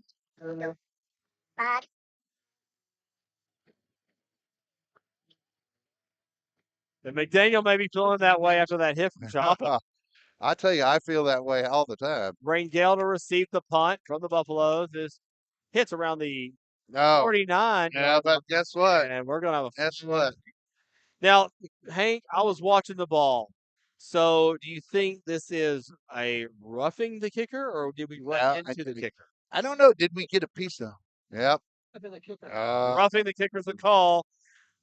That's a 15-yard penalty. 15-yard penalty and an automatic first down for the Buffalo. So they will retain the ball. 5:12 remaining here in the first half. Down 14 on the Buffaloes. Oh man. Yeah, after everything good that happens, something like that. But you know, the players are taught. You know, when you're take those angles. There's certain angles that you have to take in front of the punter. You know, and do not ever go directly at the punter. You take Right. angles that go in front of the punter, and that you will cross. Yes. But you know, that time, sometimes you know these punters know that, and they take that extra step or two, and that's what I think happened there. 3 wideouts for the Buffaloes. Fromm gives to McDaniel. He comes left, stutters, gets out to the 50, 45. Hit hard around the 40-yard line. And that will be a 25-yard pickup for the Buffaloes. First down and 10 for them at the Navarro 40-yard line. Yeah, and we apologize for that technical difficulty. Sometimes these, you know, computers don't always like us for some reason. You know, I think it's AI that's behind. There you it, go. you There you know? go. We got an AI to run our pregame show next. All Very right. good. Yeah, you sound really good for a computer. Fromm with 2 wideouts at the top of your screen. He will throw out there to Pache. Brian Camp meets him, tries to wrap him up, and a couple more yards or game before it goes out of bounds. And that does look like it is near first down yardage. Maybe a little short. It is second down. Going to be a short Second sack down about for the Giddings. 1 or 2. That's a long one if they're not calling it 2. Well, with 4:48 remaining here in the you know, first half of play, I mean, the Panthers had got a couple of breaks, you know, a couple of things gone against them, but you got to, yeah, keep it even keel. Be ready, get after them. Let's go, defense. Fromm, McDaniel on the run. Breaks out, pass tackle, past the 15, goes to the 10, and is taken down around the 5-yard line. Looking Oh, like he's looking for the end zone there, Hank. he was the ability to take on hits and bounce off of those hits.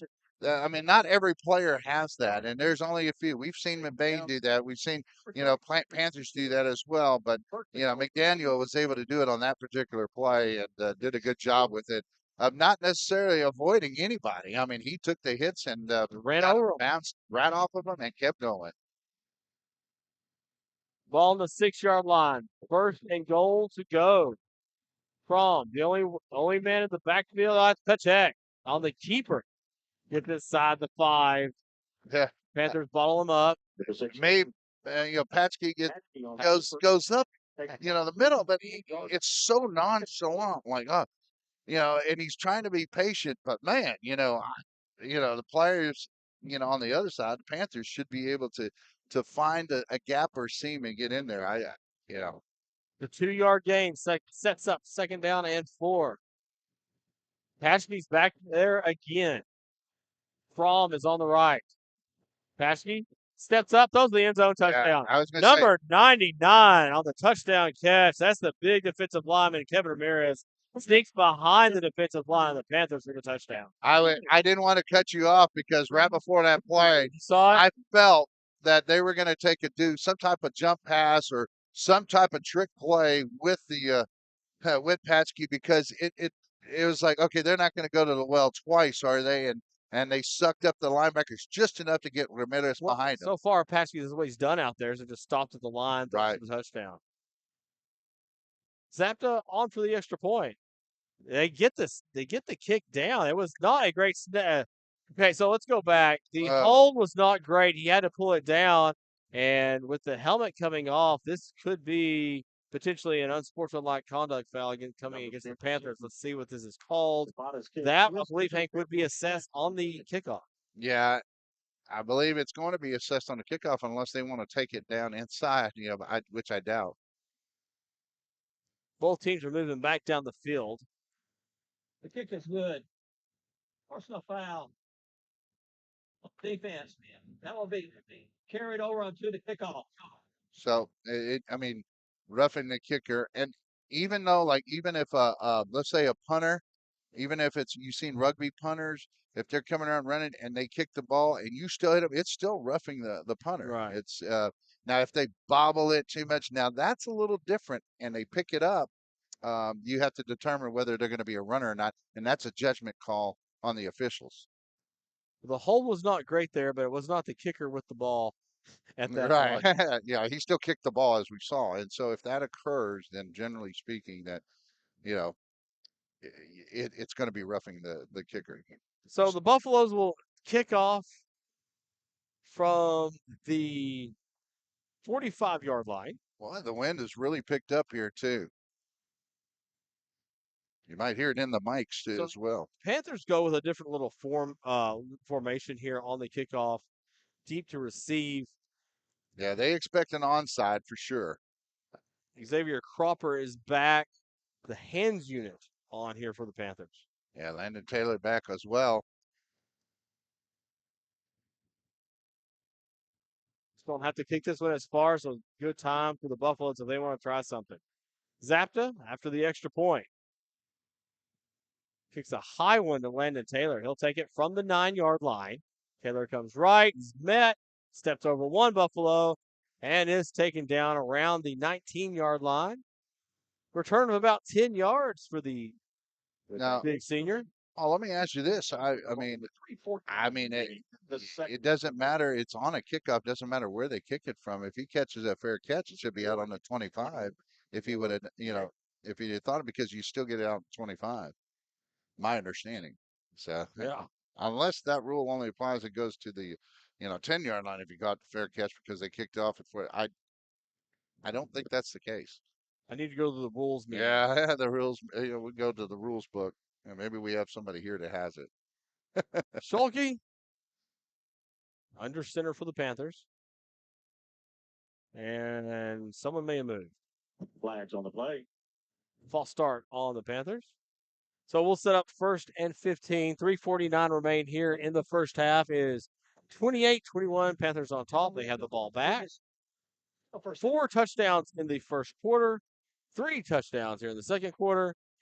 Just because these two teams like to run a lot does not mean we won't have a lot of scoring. First down and 15 for Navarro. Bringing in the play is Corbin Hannibal. Yeah. Schulke As a wide delivers the receiver. message. Yes, he is. Stops at the hash. Schulke with 3 setbacks. Gives the ball. McBain on the outside. Oh, 1 man away. Coming around the backside was a Buffalo, and that kept McBain from breaking that one. Oh yeah. I mean, Nick Switzel's, he had a great lead block. Got the defender out of the way. I believe it was Wells that had him out of the way completely. So, and it comes from the backside and brings McVay down, because that was close to being a very big play for the Panthers. And that's more of a jet sweep motion. And you don't see the Panthers run it a lot, but we've seen them run it a lot more. And you than you normal. can with Antoine. I mean, if you Sure. get him outside, you can seal it off. There's a lot of green for him to run on. And we go to Choppa on the right side. He was stuffed. Ball is out. And we're not sure. Oh, looks like Buffalo's got this one out. Buffalo's pick it up. So this could get real interesting here, Hank, with 3:03 remaining. Buffalo's down by 1 score here, 28-21. So a chance for the Giddings Buffaloes to potentially tie this game up here before half. The Giddings Buffaloes. First and It didn't look to me like he really fumbled the ball as much. It may have got stripped out from inside. Yeah, they went forward, and we had a couple of Panthers there. One that tried to pick it up, and well, if he gets it, he may have big yardage. But then when you don't, the other team gets it. Oh man, well that's heartbreaking right there. With 3 wideouts, Fromm stands at the 34-yard line. Play action pass to McDaniel. Goes long to the end zone. He's got an open man. Oh, it incomplete. Nice play there by Ryan Tatum. Comes in from the safety position. 16. Yeah, Ryan Tatum stays back enough, to get the ball out just in time because he did look open. The receiver looked open on that play for a moment in time, but the ball was thrown a little bit late and against the wind. So that I think the wind had a little bit to do with it on that play. Paschke had a snap on the quarterback. And obviously Tatum being able to be there and get the ball. Almost had an interception. It'd been nice to get that turnover right back. Yes, it would. 2 wideouts at the ball on your screen. Fromm gives to Daniel. He comes left with the lead blocker. And he's pulled down after about a 5-yard gain. Yeah, that was 3rd down coming up for the Buffaloes. Yeah, they hate Tolliver. 32, Tolliver for Navarro. And on that, he's the one who's has it stripped it and Stripping score. 35. Clock running. 2:35 remaining here in the first half. Buffalo's taking their time in the huddle. Looking to tie the game on this drive. It'll be another time this game. We've had quite a few. Panthers want the ball back. They may have to be thinking about timeouts here after this one. Crom, play action. Check draw off his chest and almost intercepted by the Panthers. Landon Taylor was the closest Panther to that. Late 4th down. So now it's 4th down. Does Giddings have a kicker good enough to make it from this far? Because I would we see if we had a 2 factors here, Hank. You're going into the win, and you'd be looking at a 42-yard field goal attempt in the win in high school. That's a long one. That is. And with the way the wind is blowing, it's about 10 miles an hour. So it looks like we have a timeout called by the Panthers. They want to make sure they get this one right. 2:08 left. You get the ball back here. You mentioned timeouts. Right. Panthers with 2 right now. Yeah, I mean, in the second quarter. Yeah. And even with the slot T, we've seen Coach Blunt be able to move his team down the field with less the time than what's on the clock right now. Yeah, I mean, when you got a runner coming into the game with 460 yards, which is Antoine McBain, he's a big weapon and threat. So we'll see how this pans out. But at halftime, we'll have Scott Gibby join us with the stats as normal, and we'll have some of the band footage as well of the Dazzlers, and then we'll go into and this time we're on the visitor side, so we'll be seeing more of the back of them. So we apologize that we're not on the home side to get the front side of that. So, but just the way we have our equipment and set up, there's just not enough room in the press boxes at Giddings. So we made it work. Yeah. The Panthers on a big 4th and 6, 4th and 5 officially. Fromm does the quick snap. Tries to get the Panthers to jump offside. Does it again. That may be the whole plan here. Yeah. Will we stay onside? Nope. Now's the snap. Fromm goes to the end zone. Check. He's not there. And no flags on that play. Good job. Hit him as the ball got there. Perfect timing. And people, you could tell they wanted Giddings wanted a pass interference, but that was great timing right at the time. So Panthers now get the ball and the clock stop all at the same time because it's a change of possession. You stop the clock. So now the Panthers have a little time here with 2 minutes to extend their lead from 28-21. And let's see if they can do it here with the last 2 minutes and 1 second. And I'm sure they're going to go into some type of, hurry up offense. Yeah, quick mode, yes. Right. Nick Aranda had that defense there for the Panthers on that play. And that gives them 2 minutes and 1 second to go down the field. Goes up the middle. Short closing. Big play. No, what? That's not short closing. That's Cropper to the 30. Out past the 20. Pulls the Buffalo with him. And goes inside the 20-yard line. So one of the most important plays of the 2-minute offense is the first play, Hank, and that was big. And when you get them in a position where they did not expect that particular play. It's a real quick trap play that has to take place for the tailback to get through. And Cropper takes full advantage of finding that seam. Good job by the O-line. Up the middle, Schwartz closing in the end zone. 2 plays and a touchdown for the Panthers. But we have a flag, I believe, that was thrown back on that back side. So we do have a flag. Well, that flag's on the backside. Did we have I don't know a, what we a would have had. clock Yeah. issue or something? I doubt it'd be a delay of game as fast as we came up to the line. Or if they didn't reset the play clock, that would be a different issue. So Well, you that should be would think a substitution would come from somewhere else potentially, yeah, it could be a legal substitution. By on defense. Giddings, or a lot. I mean, because it's on the backside, so it is one of the back judges that made the call back by the pylon. Schulte has So looked over yeah, and said touchdown to the Panther sideline. we'll see. We'll hear it too here once the head official comes out. Panthers are moving up like they Yeah. got it. Here's your call. All right, so it's a little delayed, but 12 men on the field, Hank. Touchdown Panthers. They now go up 34-21. Extra point pending here from Sneed. 2 plays. That was a very efficient 2-minute drill. too efficient. I'd like to see it a little bit more time taken off. Sneed with the kick. It is up. Splits the uprights, and it is good. A clean operation. 1:39 remain here in the first half. It's 35-21. Panthers on top. For Giddings 21, Navarro 35. Yep.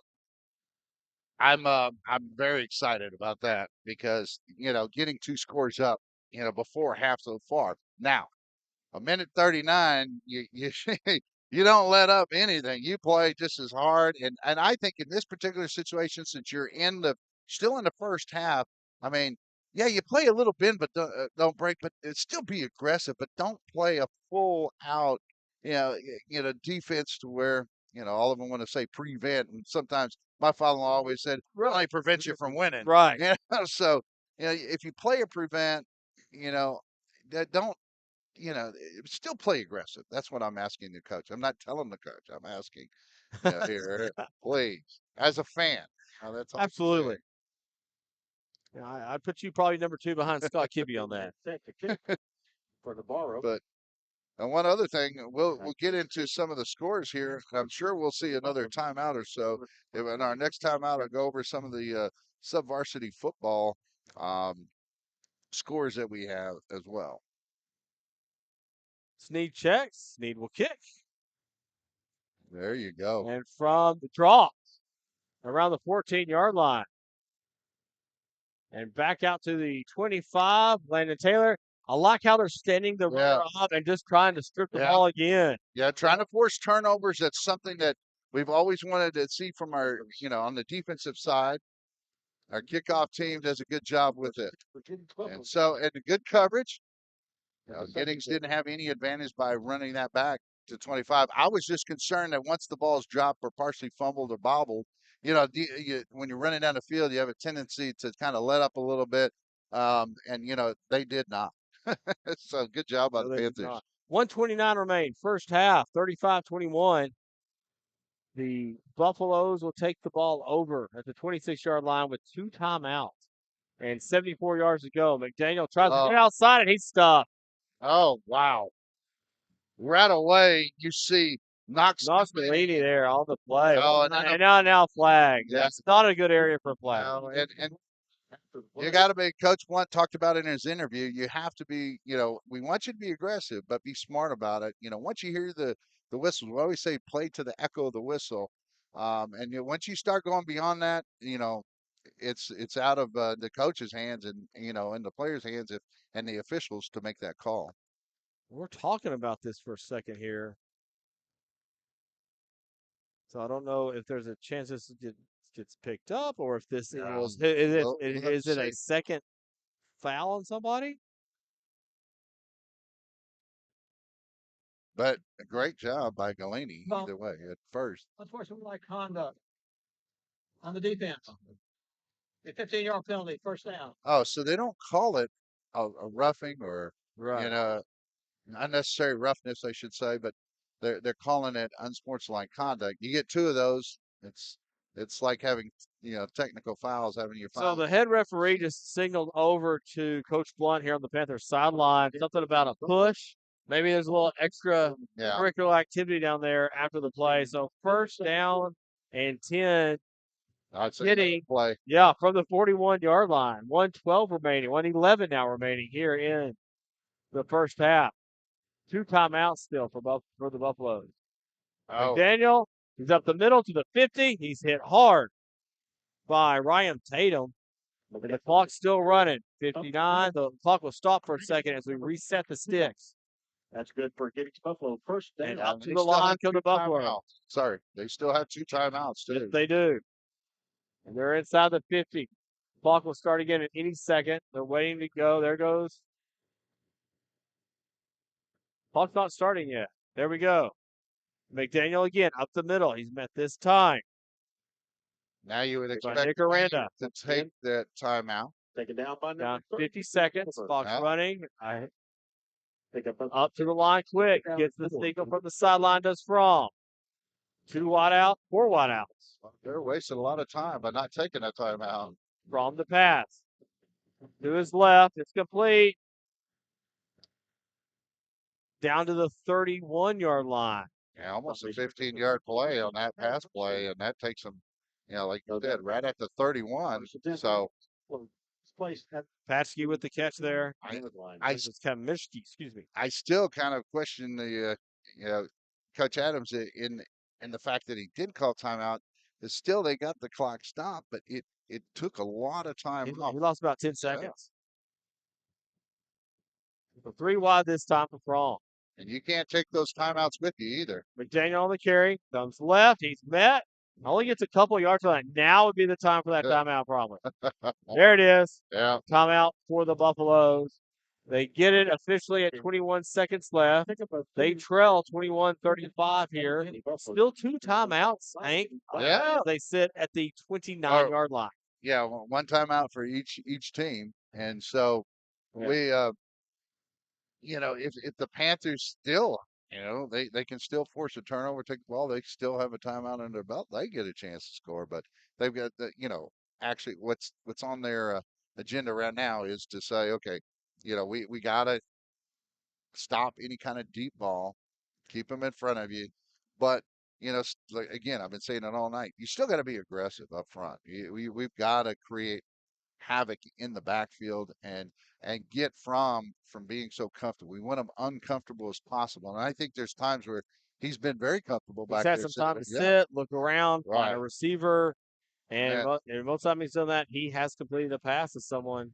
And part of that is you got to respect McDaniel as well, because he has the ability. If you fake it to him, he has the ability to take it all the way. So you have to respect that to a certain degree. But man, you can't let him sit back there all day. We've got to be able to come up with some pressure At here. the coin toss, the Buffaloes deferred, so the Buffaloes will have the ball when we open the second half also. From the pass. Complete. Drops the ball out of the hands of Joshua Suarez, the tight end linebacker senior. Stop the clock with 18 seconds left. 2nd down and 8. 3rd and 8 coming up. Well, classic. That's classic as far as what that means. So, what I mean by classic, it's that we all know it's like, hey, they started to run before they caught the ball. Yeah, you got to absolutely. watch it in your hands. So, and that's what I mean, classic. And I mean, it happens to every single receiver at every single level. So, Hank, at what point do you go ahead and take a shot down the field here? So, I mean, your 3rd down, you got 1 timeout. I'd say, I still say you make the 1st down here first, and then you can do it. From the pass. Goes to his left. It's intercepted. And out of bounds with Camp. The Panthers will put a stop on that drive. Yep, it's Panthers ball with 13 seconds remaining. Camp read that the entire way, stepped in front of the pass. And so, and Hank, that could be really important because let's say Giddings has scored there.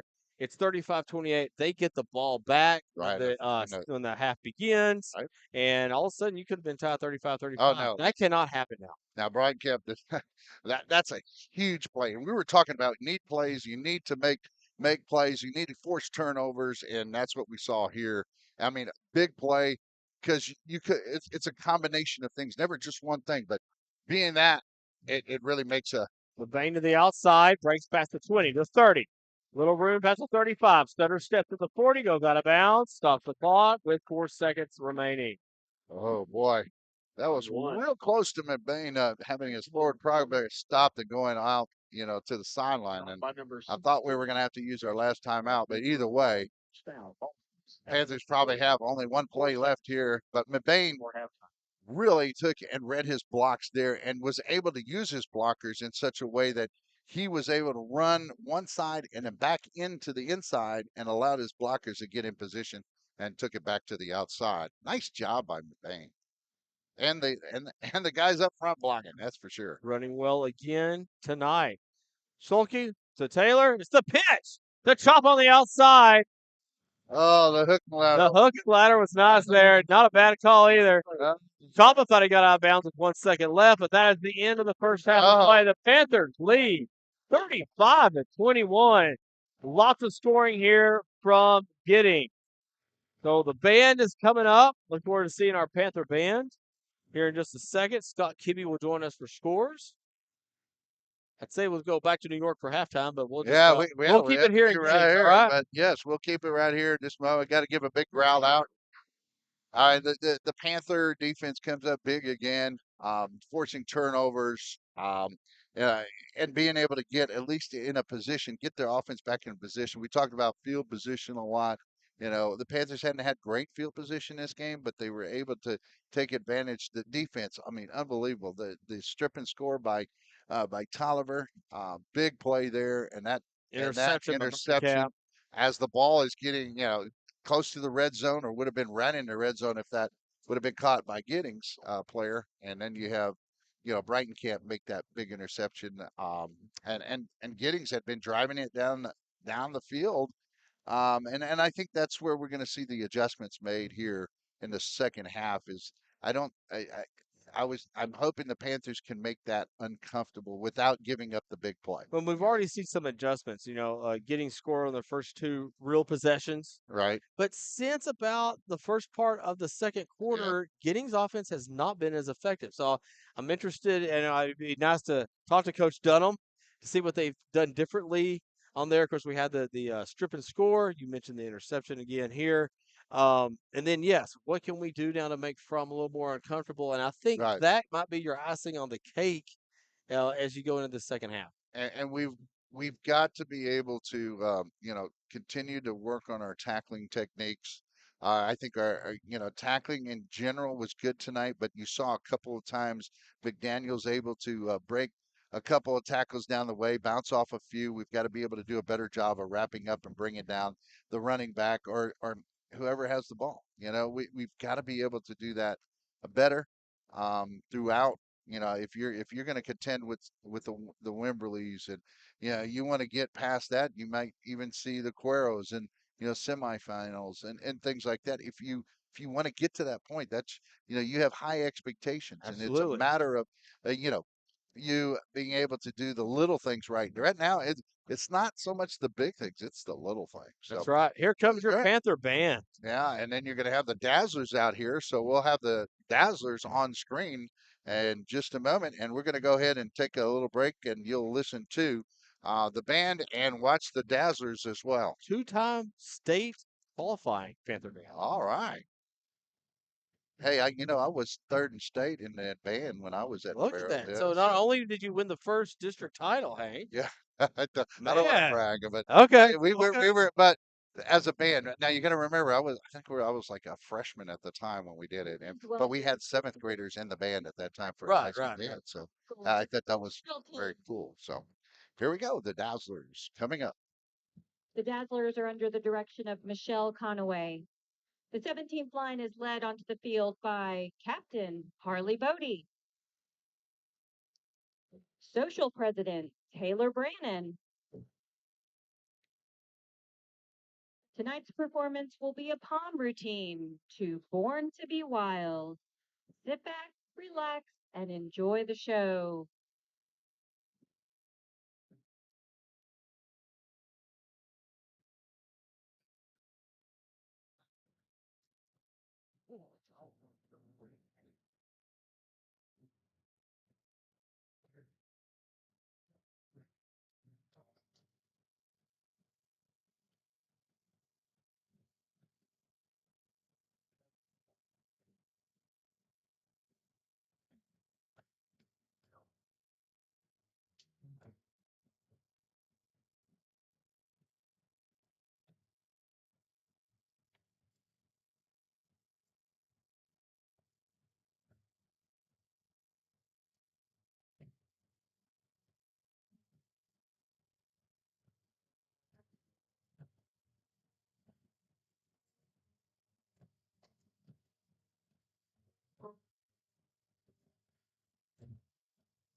High school there. I was like, what? They saw her walking with a backpack and eventually took volleyball.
Good evening, ladies and gentlemen.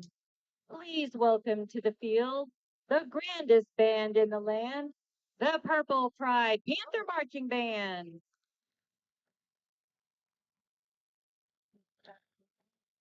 This evening, the Panther Band will be performing their 2023 UIL marching show entitled Of a Feather, featuring music by Albert E. Brumley, Joe Zawinul, Paul McCartney, Nellie Furtado, and Meredith Wilson. The band is under the direction of drum majors Addison Greinke and Kinsey Koenig. Please sit back, relax, and enjoy our show.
The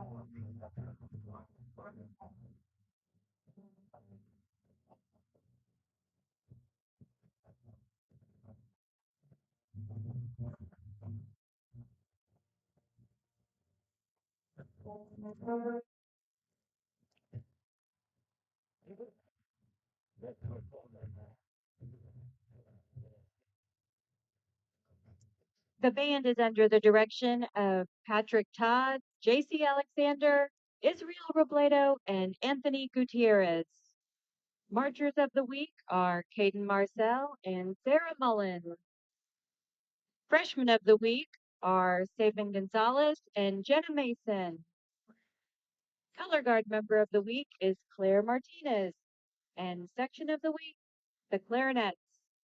Featured members are Brooke Brown, Addison Greinke, Alex Soto, Sophia Castillo, Bryce Percher, Jade Spears, Lucas Cantrell, Aiden Ditch, Gabby Sossenhagen, Eve Scott, Ainsley Gilson, Ava Mazel, and Jacob Antista.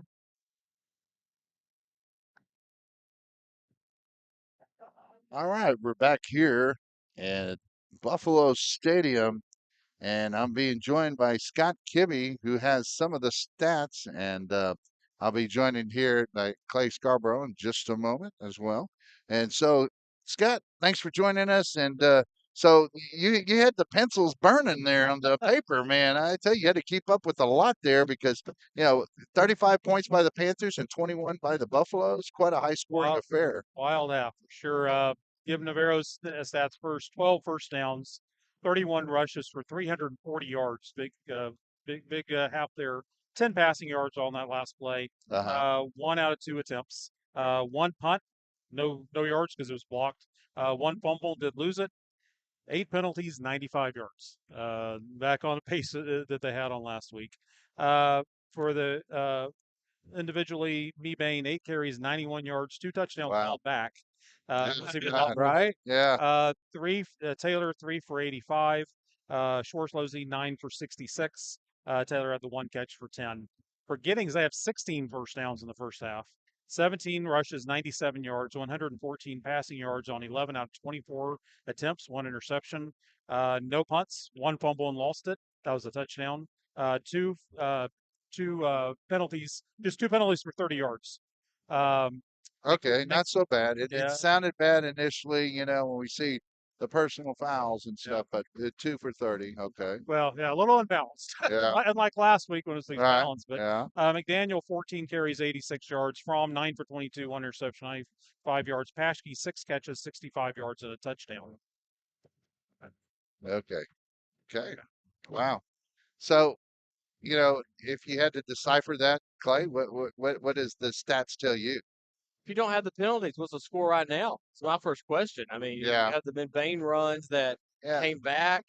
You have a couple of times that our penalty helped extend a drive for getting. So I almost wonder if you could be up 42 to maybe 14 right You really could, but they have not shown the ability to stop the Panthers. On their first drive, they did.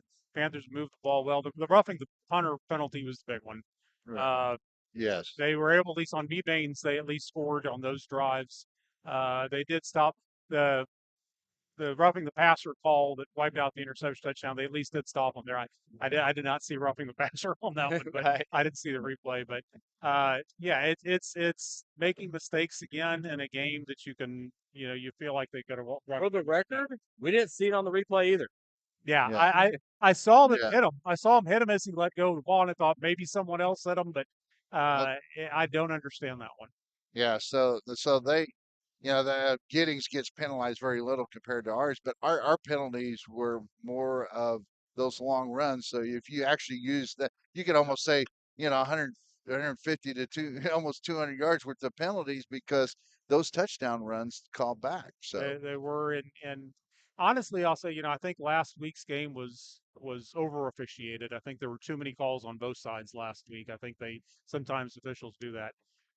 We appreciate officials and the job they do. You don't have no football without officials, but tonight's crew, they just say they have some problems. I don't think they're clear on some finer details of the rules. Hank has mentioned 2 or 3 times, let them play. Yeah. About an over officiated game, there's sometimes. Well, and let's go back to the roughing the passer call. I mean, because I don't know where the extra step was.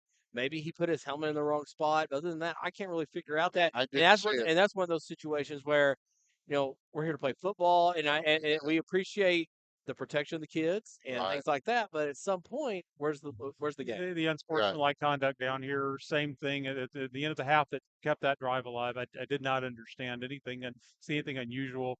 What really kind of bothered me, I hate to pile Yeah. on, but they were going the linesman down here called the offsides when our guy got back, and I don't think he knew that when the guy gets back, it's not offsides. I think the Right. said it's out. We had that same discussion. Because nobody moved that Yeah. I saw. I mean, it's like unless the person across from him, if it causes the team, then it's a neutral zone infraction. But nobody moved, so I'm like, I don't know why they even stopping, Line- the play. It's like, is it a free play? And that's what the Clay was asking me, and I was like, no, I just. I mean, nothing. There shouldn't have been nothing called. That's the way it. But uh, then again, Panthers still deal with a little adversity in this game so far, and they're still up 35-21 and almost had a shot to, one step here or there, and almost had a shot to score at the end of the first half. Well, big stop at the end of the half. Oh, You're God. not letting them score to make it get within a Yeah. touchdown. That was Brian Camp's interception could have been a 14-point swing. It's like Giddings scores there, and then now they're touchdown shy. They get the ball back in the second half. If they were to go down and score in that situation, we have a totally different ball Yeah. game. Oh, yeah. Instead, if you're Coach Blunt, I think you're telling team just settle down. Things are happening, but you can you've seen how you can move the We ball can move tonight. the football. You know what you can Right. do.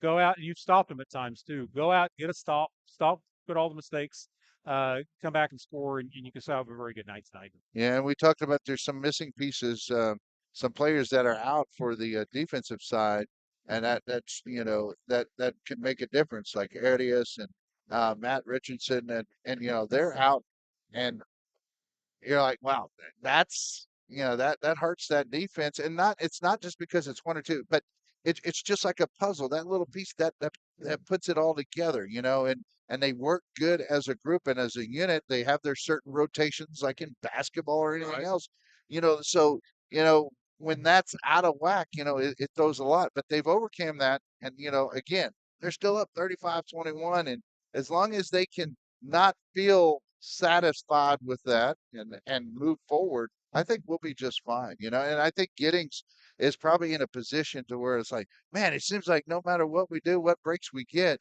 but their defense is kind of, Navarro's coming up with some big plays. Yes, they What are are. the coaching staff? You can't coach that like Tolliver, other than hey, protect the ball better. But I mean, those things are going to happen, And when the Panthers fumble that ball, Panthers on the other side could have had that ball and ran it all the way on the fumble. They had an opportunity on their own fumble to score. Yeah, or just follow the ball. Yeah, Right. That's what I'm saying. Is following it. right. That's the worst thing. Unfortunately, you Yeah. in the moment sometimes. Well, I mean, yeah, I don't want to go too much into the weeds, but we were always taught if you feel open, you get underneath it, you Yes, scoop and score, or get the ball. If you have no other defenders around you, do it. And I thought at the moment in time when he did it, there was nobody around him, so I was like, I don't blame him for doing that. But then, in a case where you need to retain and that possession, that's sometimes more critical. It's one of those things. I would have probably done the same thing. Yeah, I think back as a 17-year-old, 18-year-old, I would have done the same thing. It's me, the warrior, and of course, if he does scoop it up and run 70 yards, I'm saying, brilliant. Yes, exactly. That's what should have done all along. Yeah. Well, Scott, so some real quick, predictions. What do you think we're going to see here in the second half? I think Panthers settle in a little bit. I think they make some plays, kind of get their heads right, and I think they take control this game. Yeah, Clay, what do you think? Hey, get one stop, you go down and score a touchdown, and then really you're watching the clock for the end of the game. Yeah, yeah, you're playing keep away at that point. Once you can get that score, and I think that's the key is getting the stop on that. That we always talk about it. That third quarter, first drive, no matter what team it is, when you're within, I always say that 2 scores. If you're within 2 scores, there's always that opportunity because you can take it down to one with that, and that's where I always love to be up. When I was a youth coach, it's like I was always my goal was always get up by 3 scores because it's very hard to get it flipped to where they're going to take the lead if you can continue doing what you're doing. And that's what I think the Panthers need to do is continue doing what they're doing and in certain aspects of the game. And I think they'll be fine. Yeah.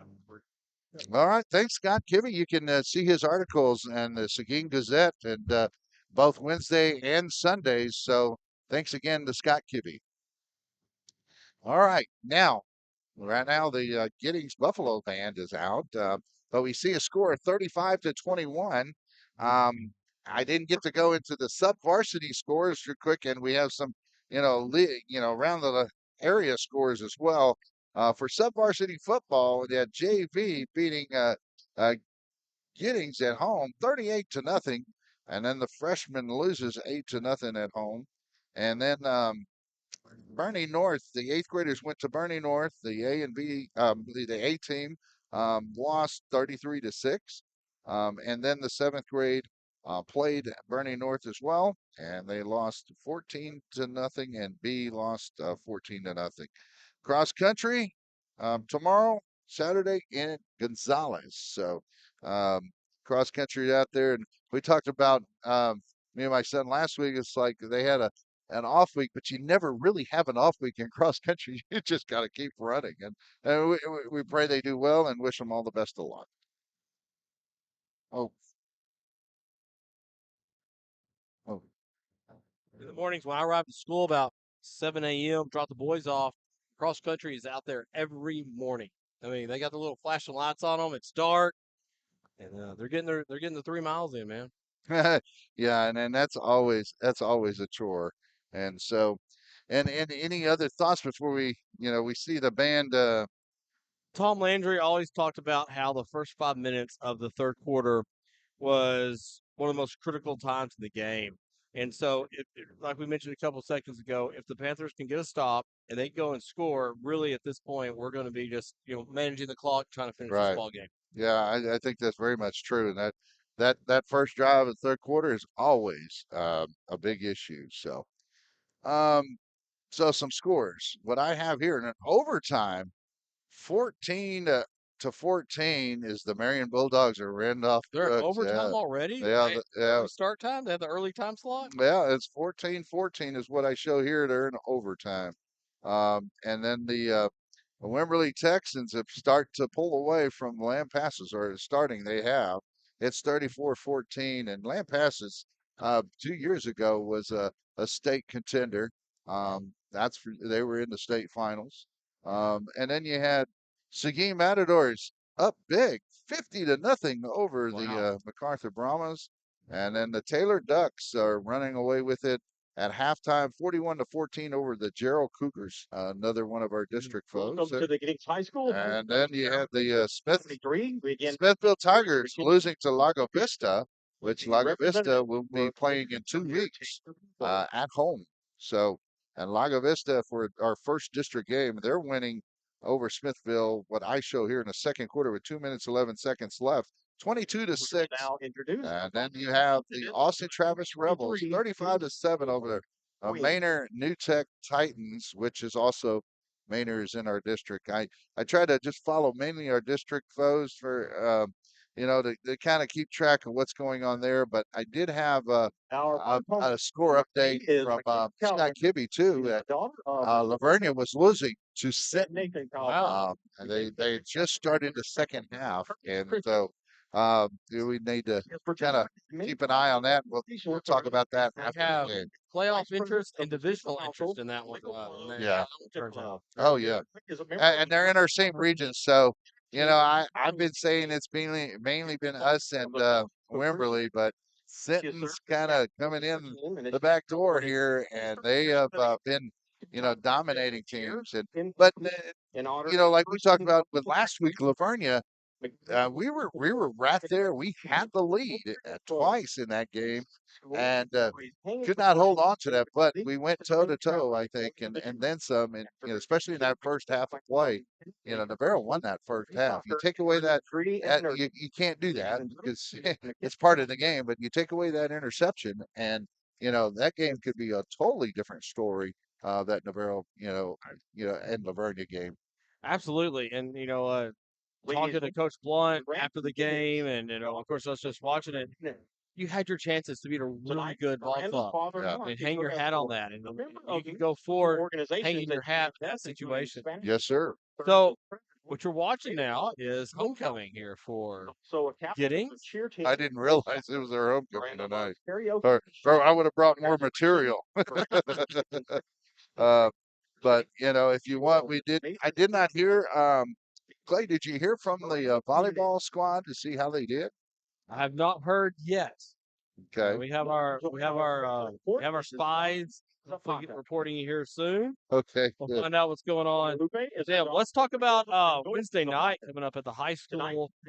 We have our open house and what we call Future Fair. And we're gonna have 2 food trucks, 4 military branches, 4 or 5 technical colleges are going to be there, and we think we can hit 20 colleges that will be there also.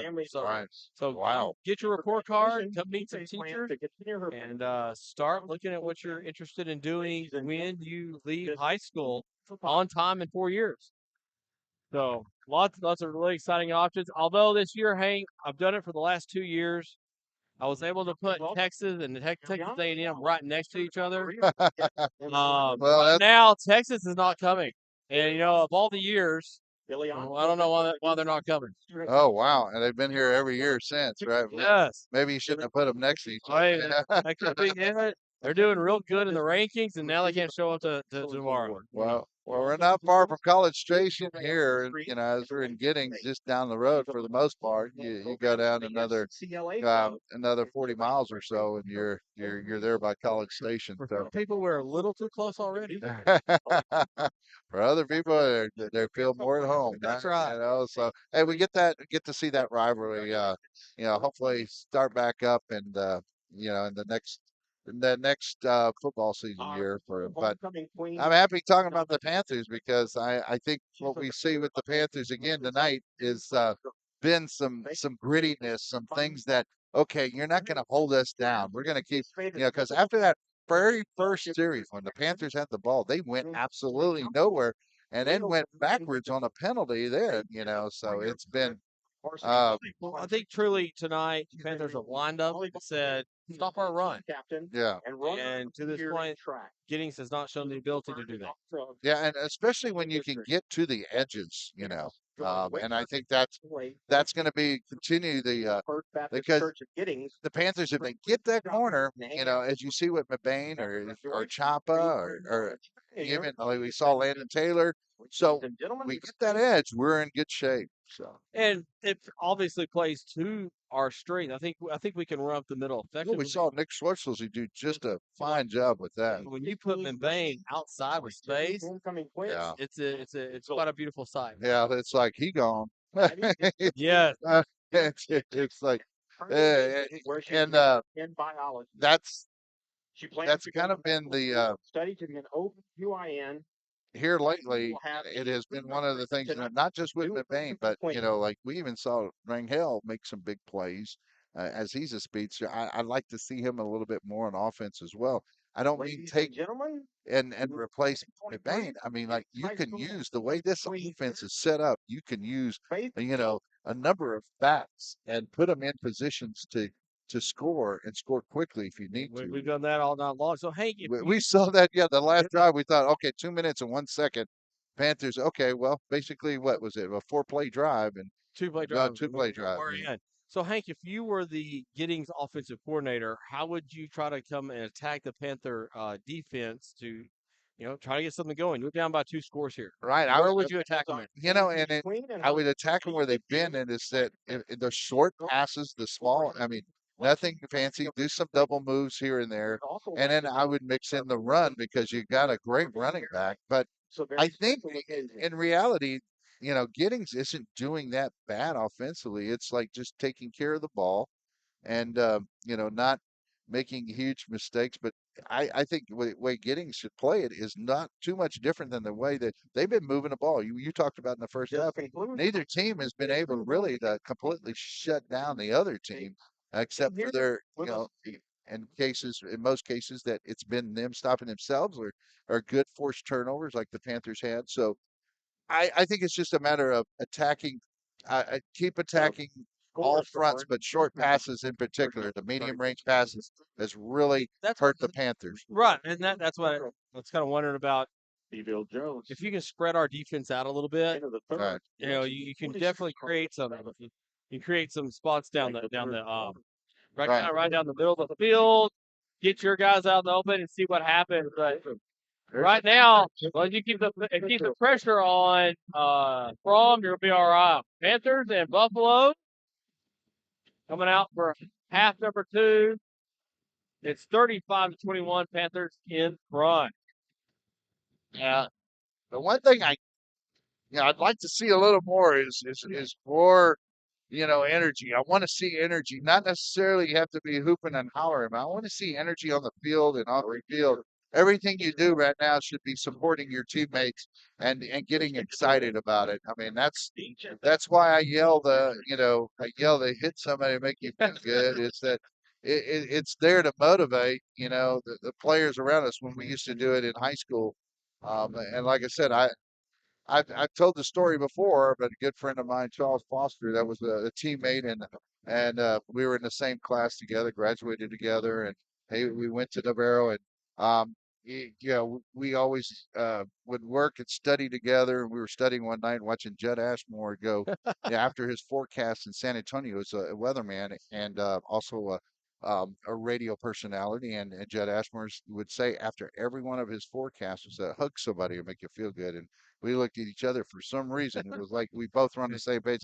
Hit somebody. So every time right before kickoff, before the game, we would yell that whoever was on the sidelines, if it was kickoff return or kickoff, if we were on the sidelines or even on the field, we'd yell hit somebody, make you feel good. And that's why I do it right there before it. And he also passed away, sad to say, when he was only 33 from a type of cancer. And so I always try to memorialize that and keep him in keep him in my memory by saying that before every game. And he wore number 71 here for the Panthers his senior year.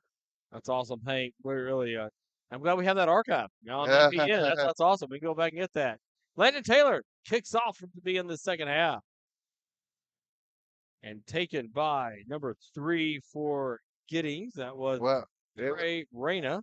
Yeah, Trey Reyna did not make a very clear signal. That was a fair catch. I thought he was ready to run that thing. Okay. Yeah. First and 10 for the Buffaloes. And one of their more critical drives of the night here, down by 2 scores, 35-21. They will start on the 33-yard line.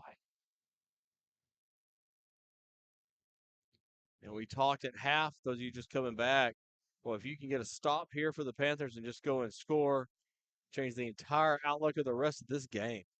Fromm set back with McDaniels. Fromm will hand off to McDaniels. He comes left, tiptoes a little bit, and is taken down. Landon Taylor on the tackle. So short game. Down by number 13, Taylor for Navarro. Yeah, and we talked about this is don't let Fromm be comfortable back there too. And how do we do that? And without vacating, the areas where they're going to need to throw. And that's what we were talking about, medium range passes. But with the Panthers, offense being able to move the ball now, anything the defense can do to get the ball back is a bonus to the Panthers offense. Fromm. Play action pass, and it is dropped again. We've seen that tonight from Charez tonight. That's his second drop of the evening. 3rd down and 9 coming up. Big break for the Panthers there. And now you hope that the defense is, foaming at the mouth right now and ready to go in and take care and finish it because you want to get off the field. A 3rd and 9, and you're on their side of the field. These are the times where, good defenses take advantage of this, and they don't let big plays happen. We mentioned the energy. I like to see some killer instinct here. Exactly. 3rd and long. Big play here for Giddings. Fromm gives to McDaniels on the draw. Cuts right. He's tackled. Wrapped up with a short gain. 4th down coming up. There it is. The punt unit will come on. Number 2, McDaniel, the ball carrier. Yeah, right. Yeah. And Galeni in on those tackles, and Barry as well, Mac Barry. By 4th down from Giddings Buffalo. So we'll give a big Now, here's where you got to be smart. You got the lead, 2-score lead. You know, you hold them up. You go ahead and see if you can set up. I would definitely try to set up for a return.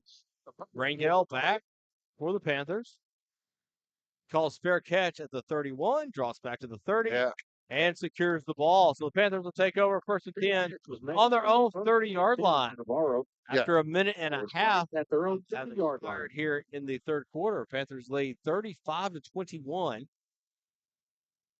And boy, big opportunity here, Hank. Go up by 3 scores if you can convert on this drive.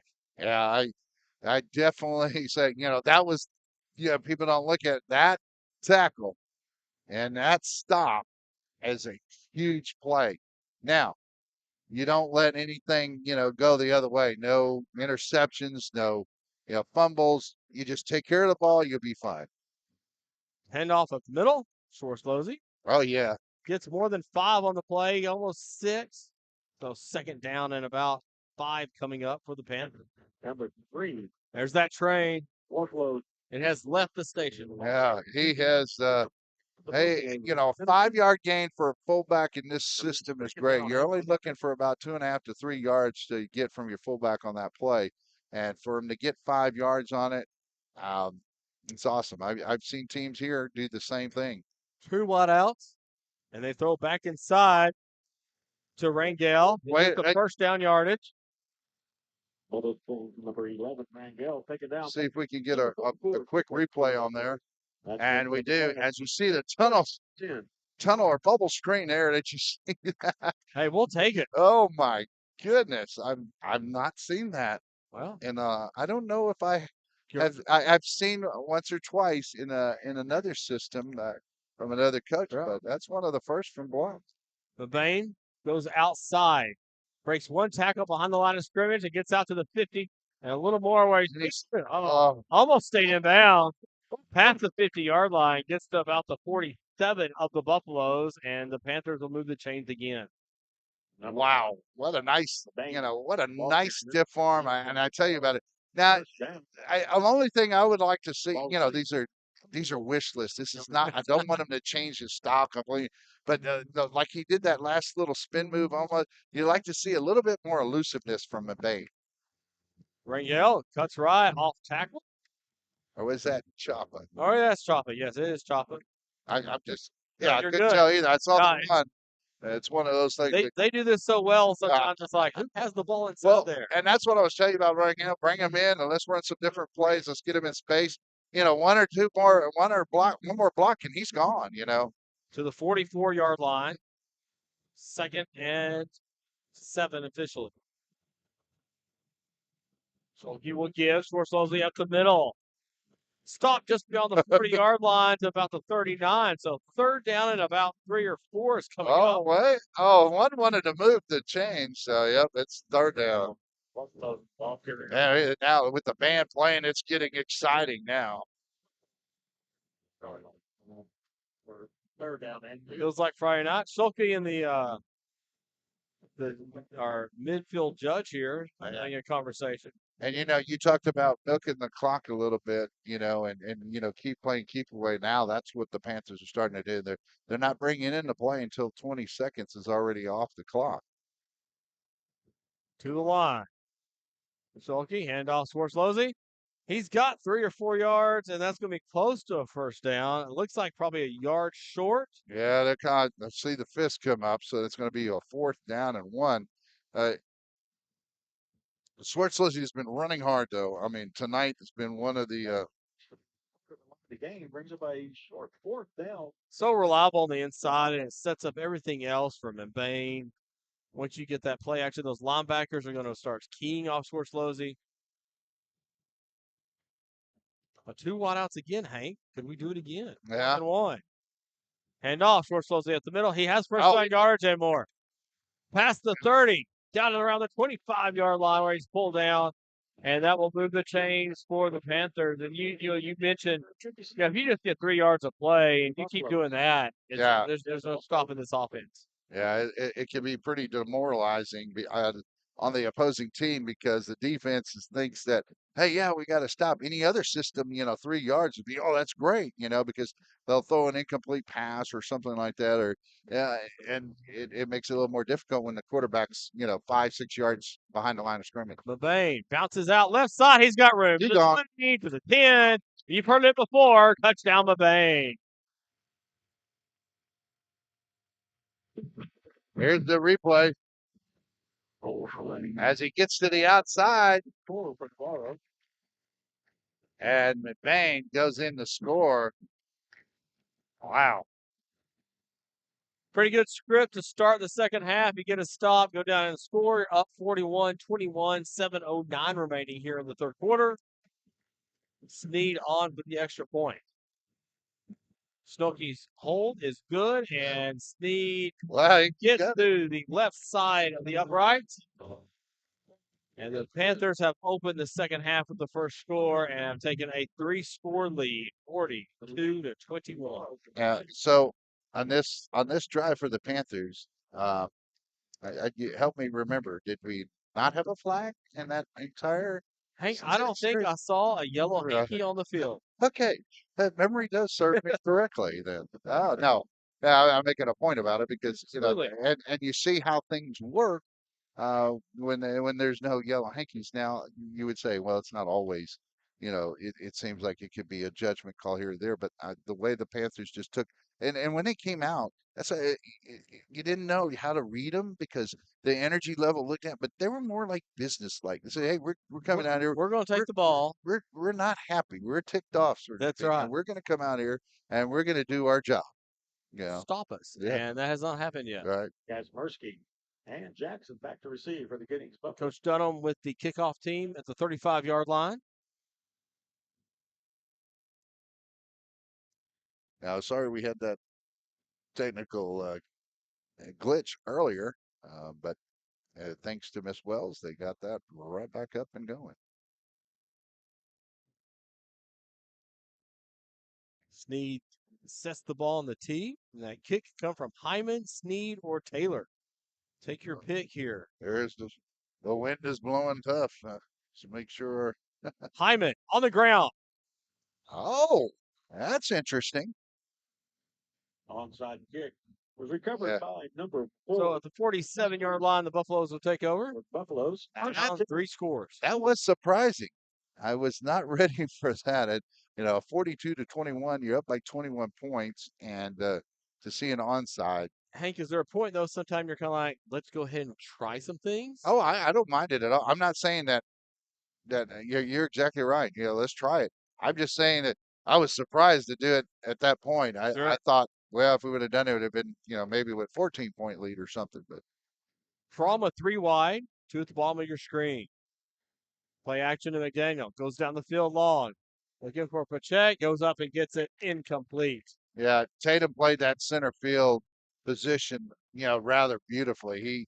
He turned from one side, went from one side to the other based on what the player was doing, who was the deepest. He was watching out for the deepest player, and Patsky came back and he was right there. Good job of knocking the ball, making sure he had no chance at catching that ball. Good job by Tatum. That was that long high throw that our scouting department worked on with Fromm. Yeah.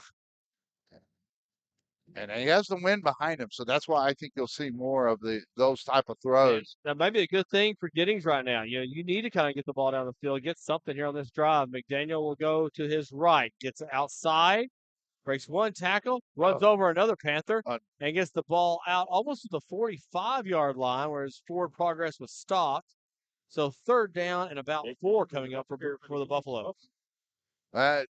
The thing I didn't like in that is that we had several missed tackles, but what I did like is the way it was finished off by Cade Pugh, where number 52 comes in and finishes them off. I love that. Did not like the got to do. We talked about it. Got to do a better job of tackling overall. Get 3 wide again for Fromm. McDaniel with the ball comes left, cuts upfield, and's got some room. Hit at the 30, down past the 25, and there's a flag that comes in. at the 24-yard line. That's not in a good area, Mr. Hank. That kind of concerns me as far as the face mask. You get him a little high like that. I mean, even if it's kind of like it's don't know if he wrapped his hand around it or if he got high on the helmet there, but they do have a call that looks like it's going to go against the Panthers. Personnel foul, face mask on the Panthers. So it's another 15 yards for Giddings.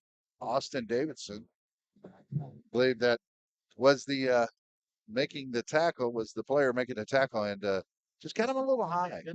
Down to the 10-yard line go the Buffaloes. Down 3 scores, 6:07 now remain here in the third quarter. So now it looks like we've got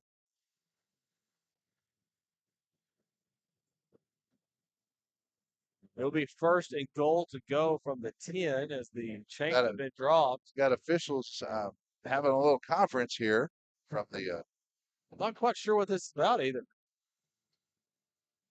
From the head linesman. So it's not going to be first and goal. Giddings is backing up here. Yeah, where the ball, they're talking about the spot of the ball where it should have been. Coach Blunt pointed that out to the head linesman, and the head linesman agreed that it should have been spot closer to the 12-yard line. Benefit Giddings a little bit. They can now get a first down without getting a touchdown. Gives you a little more room to operate. Fromm picks the ball up off the ground.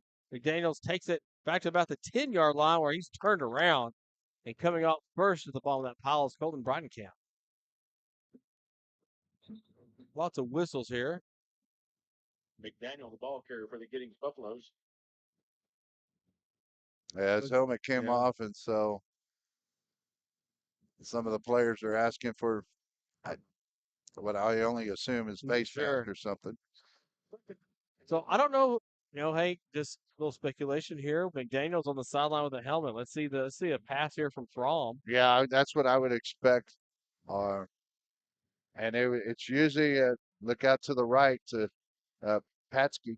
Paskey is on the right. That's where they threw the touchdown pass early in the game. Play action. Fromm to his right, throws, it's complete. Assignment's caught by Charez. He gets down around the 6 or 7 yard line. If it wasn't for that little bit of pressure on Fromm by the Panthers, Panther down. That's Mac Berry. He'll get some attention. Yeah, well, he gets He's good. 10-2. If you didn't hear earlier, did you heard from your let's double check what's happening with volleyball? We're trying to see how that turned out. By the way, Lance Blackburn has checked in. Sinton has upset Lavernia.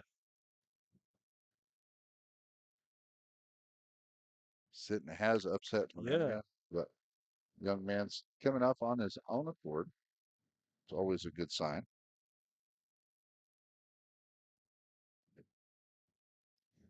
So checking in to see if we've got any feedback for the volleyball team as they were at home against Bernie. But tennis, we talked about tennis too, being 4-0, going to Lavernia next week, and for basically what will be the district championship. So our head volleyball coach has reported in. Volleyball wins in 5 tonight, so they still have only 1 loss in districts. Davenport, who I hear is pretty good. Clock running, 4:56, third quarter. Giddings trying to stay relevant in this ball game with his drive and score. It's the straight snap to Pachek. He gets the end zone. Touchdown. Petsky. He's in the end zone, and the Wildcat works this time for a score. Buffalo's keeper goes in for a touchdown. And he looks like on the he's ground. He may got hit pretty hard there. Catch his breath here for a second before this extra point. So, good night for the Panthers. Let's shift back to volleyball just for a second here. They will not, I'm trying to think of the schedule here real quick. This is a Friday. They have a game Tuesday, and then they are off next weekend. So is football. We kind of have a weird alignment of the stars where next Friday football and volleyball are both off. And barring what happens with their game on Tuesday, this is a one-loss district team as we hit the second round. Mm. Yeah, because the whole second round, you still got to play. So yeah, anything can happen then too. So you get, and that's a good thing. You get to go play that team you lost to before, Davenport, and see what you can do this next time around. Zapta on for the extra point. We'll attempt to make this a two-score game.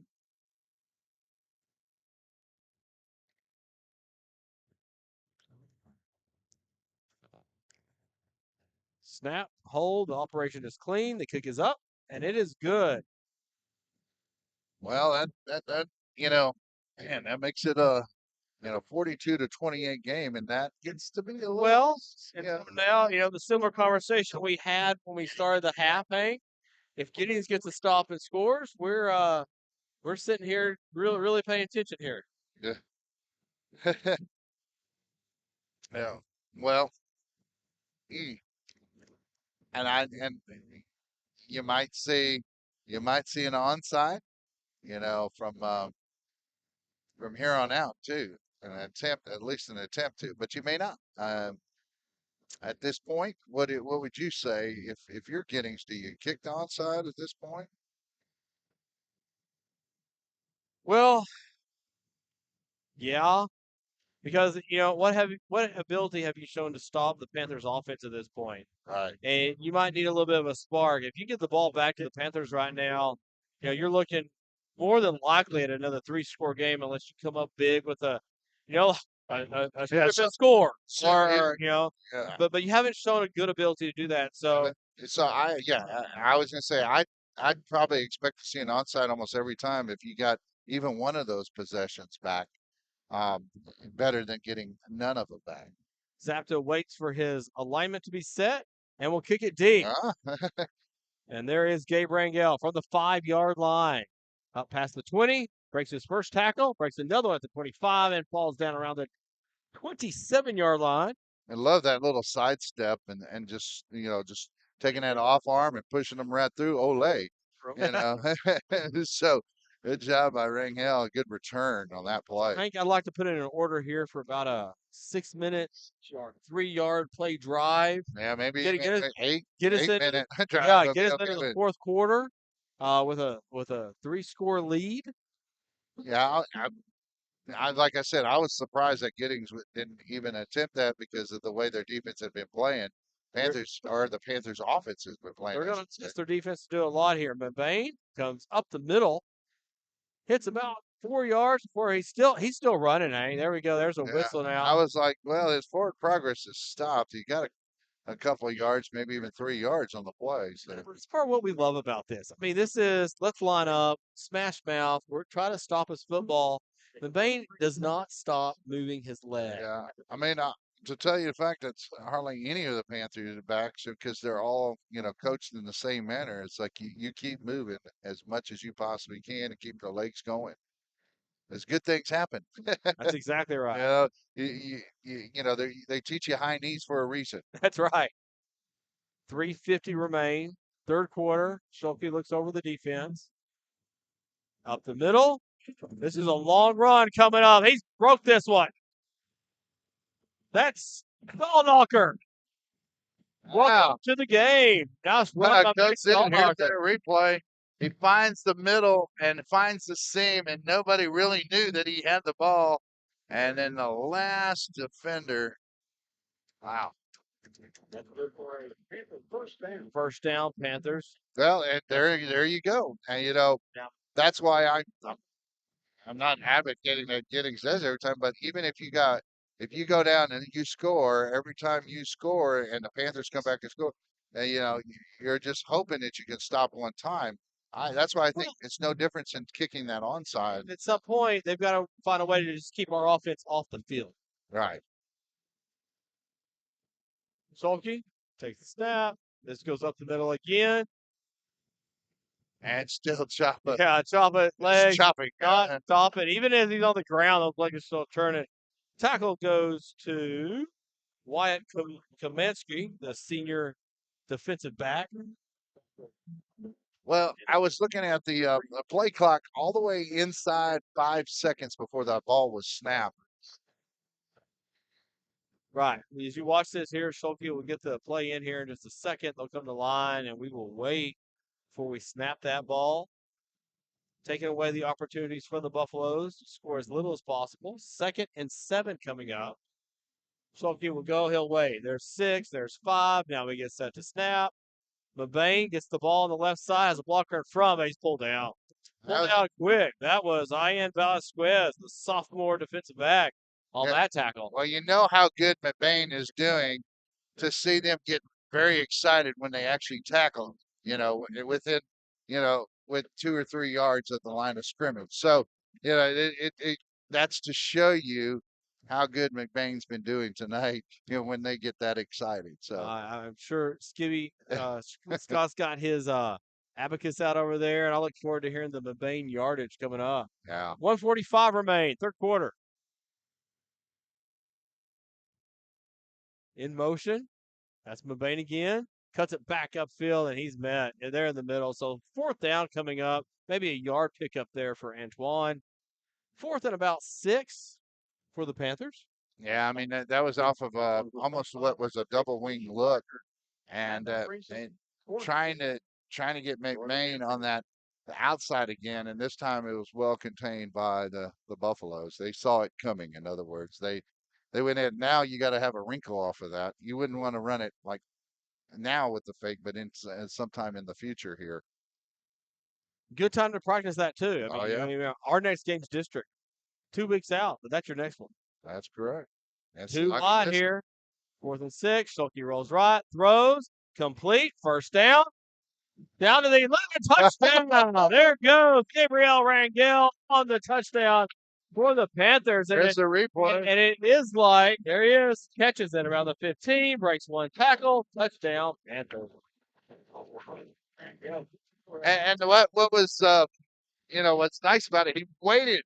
You watched him watching. Only thing I was hoping he'd go out and grab it out a little farther, but he did wait in and watch it all the way in is what I mean.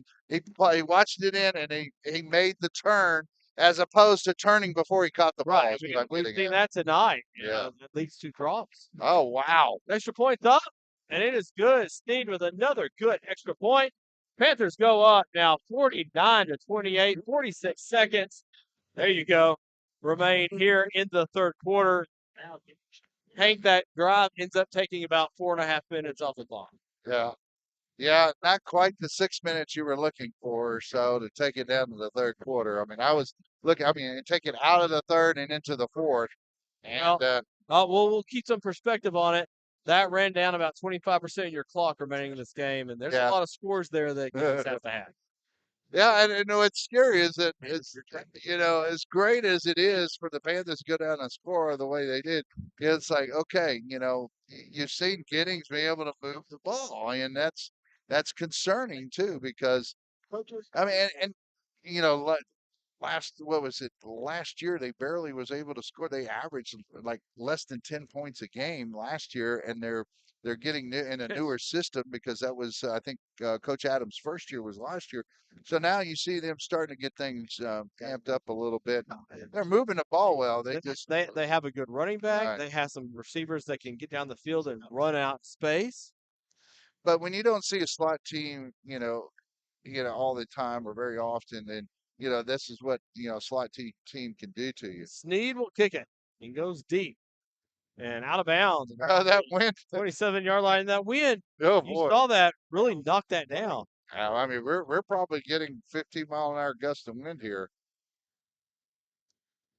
I mean, it could be a little less. I might be exact, but it is between 10 and 15. I'd almost guarantee you that. Yeah, we're about 12 miles an hour here, Hank. Good. Good call. That's to my son. He said, "Oh, Dad, you're just exaggerating." No, I'm trying to be honest here. That'd be different if you're saying, yeah, that could barely stand up in it and had to lean forward just to get 31-yard line. 31-yard line. Buffaloes take over. They trail 49-28. 46 seconds left here in the third quarter. So Patchke's over here on the left side. I'd pay attention to him a little bit. This is the formation you see him in when they throw to him. But as a Daniels run, he's going nowhere. Oh, man. Stop in the middle. I see Braddock Delaney in on that. Yeah, that Daniel Delaney, ball carrier, I want to believe one of them, but by man. Garcia. Yeah, he was the second or third Panther there. It's hard to tell who was the first Panther on the initial hit, but it was in the backfield, so for the loss. And what I saw, they just hit the gaps really well between the big offensive linemen that Giddings has. They just shot the gaps and was able to get in the backfield right away. 9 seconds in this quarter. From play action pass, sets up, throws across the middle. It's long and it's high. Incomplete. And I watched the coverage on that play as it developed, and good coverage all the way around for the zone, allowing one player. Okay, now you got them deep, and they just passed it off to the next player, just like you would in type of basketball zone. I thought the Panthers did a good job of really setting back and not getting like not no getting panic. right, They're no where panic. they need to stayed calm and they just passed it off. Okay, you got them now. Okay, that's fine. I'll take them. 2 seconds left in the third quarter. From with 3 wideouts, 2 at the top of your screen. The pass sets up, throws complete. Gets it out to Tracek. Oh, that's Charez. Senior tight end. With another catch on the evening. We have hit the end of the third quarter. 49-28, Panthers in control of this game and looking to close out Giddings and non-district play here in 12 minutes of football time. Well, fourth quarter, you're up pretty big, Right. So, Hank, at this point, I kind of turn my attention to 21. You have an off week next week. Let's go. And so the goal here is kind of, hey, let's not get anyone injured. Let's just find a way to milk this clock. Let's go into the break here and start looking at tape. It's Lago Vista, isn't it? That's our first one. Yeah, the first one is Lago Vista at home in 2 weeks, and that is, what we were looking at the game. Lago Vista was beating up on Smithville. That's what we want to find out. We beat up on Smithville, so interesting to see how that game will turn out for Lago Vista. Hank, I don't know if our crack crew can look this up. What does Lago Vista do next week? Who do they play?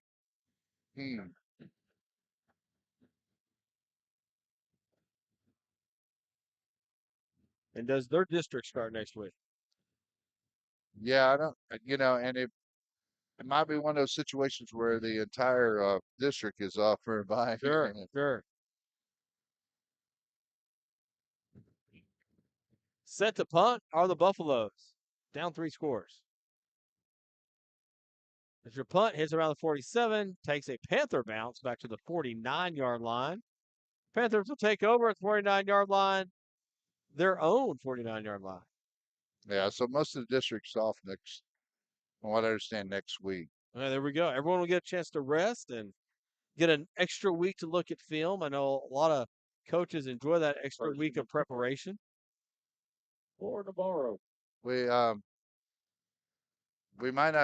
have much of a we don't have much of lag time here or delay time because we're getting to hear from Lance. So Lance out in Tennessee, so had some business to tend to out there. So we wish you all the best and hope you have a safe trip back, and we'll have you back for Lago Vista. Austin Davison has checked in as the quarterback for the Panthers. There's Schwartz Losley on the run. Yeah, picks up about 6 on the play. And if one of the Panthers would have moved, they would have been able to get the call. Yes. For a neutral zone infraction.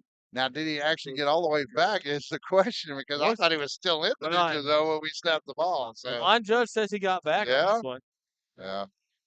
Bringing in the play is Dylan Trotty. We've seen him break off a couple of runs tonight. Yeah, good 5-yard game by Nick Swatch. So the offensive line is doing a great job of moving the defensive front. There goes Dago Chapa. He stopped at the line. Gets a short, about half-yard gain on that. Forward progress will put the ball near the 45-yard line.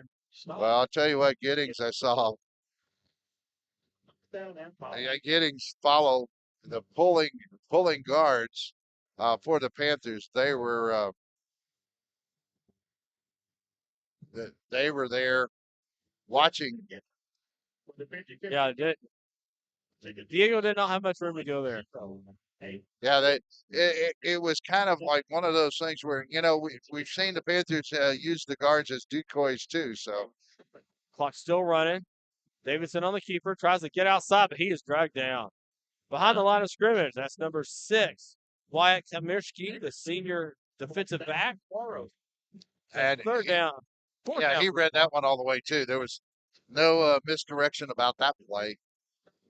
Fourth and about 6 for the Panthers. Looking like the Panthers will keep the offense on the field here as the clock dips almost to the 10-minute mark remaining in the game. Colton Schulke will bring in the play. Yeah, so fourth down, at the Giddings 47. So see what the Panthers come up with here. 2 wide. The ball with your screen for the Panthers. Hand off up the middle. And Nice run there. That's another one. That's back Stallknocker again. Man, yeah, Stallknocker running hard gets the first down. we'll give him the old choo-choo train because he's in there rumbling, bumbling, stumbling, and pushing people around. Doing his best. Schwarzlosey impression. Yeah. Passing 9:30. Those guys, I give that to all the fullbacks that are, and they're just, moving the pile, doing a great job at it. Davidson gives this. Ball's out. The handoff went to Mason Harvey, but the ball is out. Panthers get it back at around the 36-yard line. Yeah, I think on that one, just looking at Harvey running with the ball not quite high and tight in there, and he's so tall. Well, that's what I was going to get at, Hank. Now he's got the advantage. I'm short and stubby, right? And so he's automatically a lot taller than I am, right? Right. But he seemed to be running high. Right. I was exactly going to say. He didn't tuck it in. It didn't look like he got low enough to be able to take on and use your shoulder pads as well. Your shoulder pads are great defense, and they can be an offense. People bounce off shoulder pads all the time. Davidson under center. Going to the left side again. That's Mason Harvey again on the carry. Gets that confidence back. Hangs onto that ball for a short Panther gain. Third down. Navarro. And about 6 for the Panthers. Clock still running. Think about third down. Well, his dad's the strength and conditioning coach, and I'm pretty sure he's a strong little player. That's for sure. Yes, he is. Has to be around the weight room all the time. Well, what else can I do? I'm still up here at school. Might as well lift more weights. Colton Schulke at the top of your screen split out. Davidson on the keeper. Breaks one tackle and then gets about 2 more yards. So fourth down coming up for the Panthers at around the 32-yard line. Clock running past 7:45. Those are type of plays there that if if they can see the seam or see the hole a little quicker, that would be a big could be a big play. Hit it just one step quicker. Ethan Borchardt will bring in the next Panther play. Panthers wisely letting the clock run down. We saw the quick offense earlier up to the line. Now we're just milking the clock. There's the carry. Goes to Dylan Trotty. And short of the first down, the Panthers ball goes over. Got the ball at about the 30-yard line, but took a lot of time off the clock. 7:09 remain here in the fourth quarter. Panthers up 49-28. Yeah, good hard run, but still, I mean, it's the Panthers are in a good position right now. It's with being up 21 points here in the fourth quarter of play. So it's time is more of the issue than anything else. Absolutely. So, and let's not get anyone hurt here. We are Lago Vista's next on our radar. 2 wide outs at the bottom of your screen for Fromm. He will hand off to McDaniel. McDaniel up the field for a short gain, about 3 yards. Actually pulled back to about 2 based on that for progress. And in on that tackle was Braddock Delaney. Second down and 9. Passing 7 minutes left in the ball game.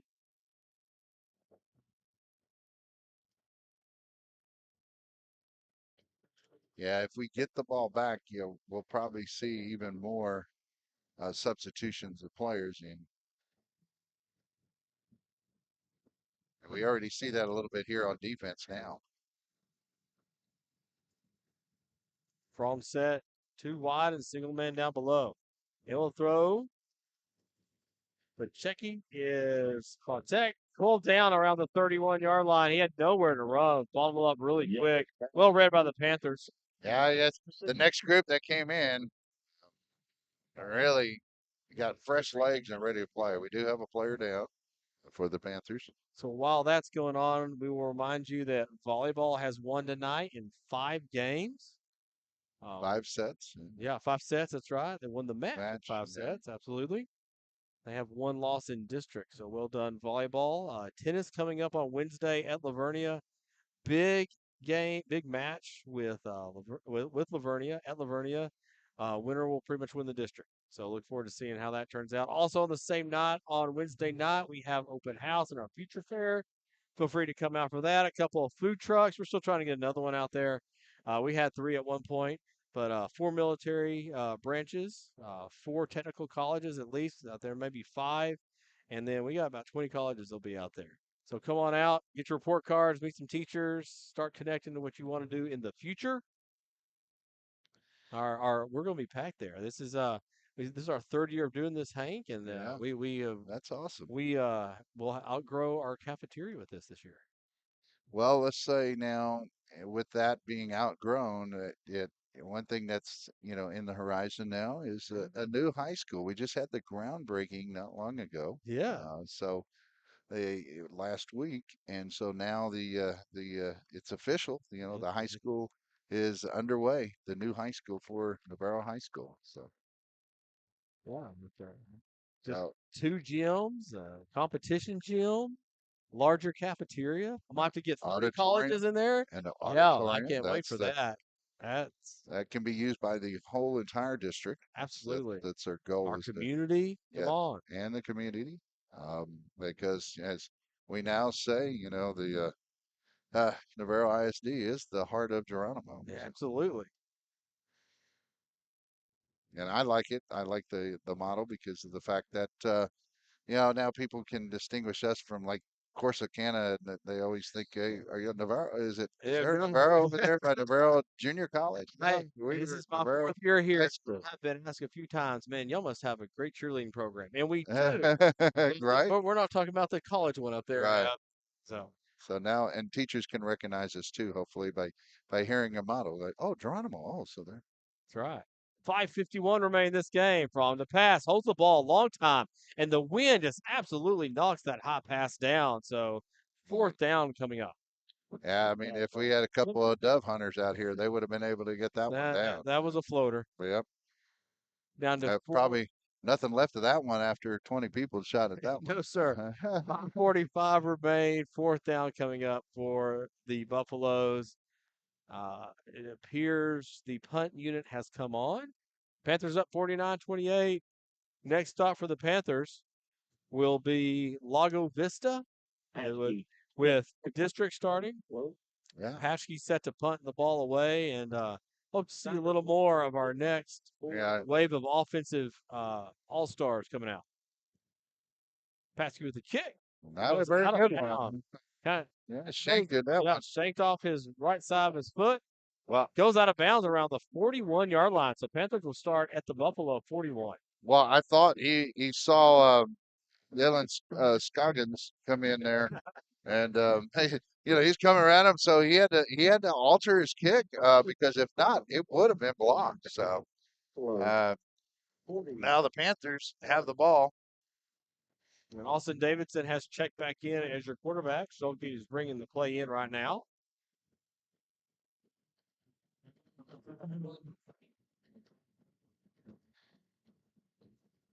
Schulte to the back of the huddle. He'll break out here in a second. Davidson gets Hyman to snap the ball.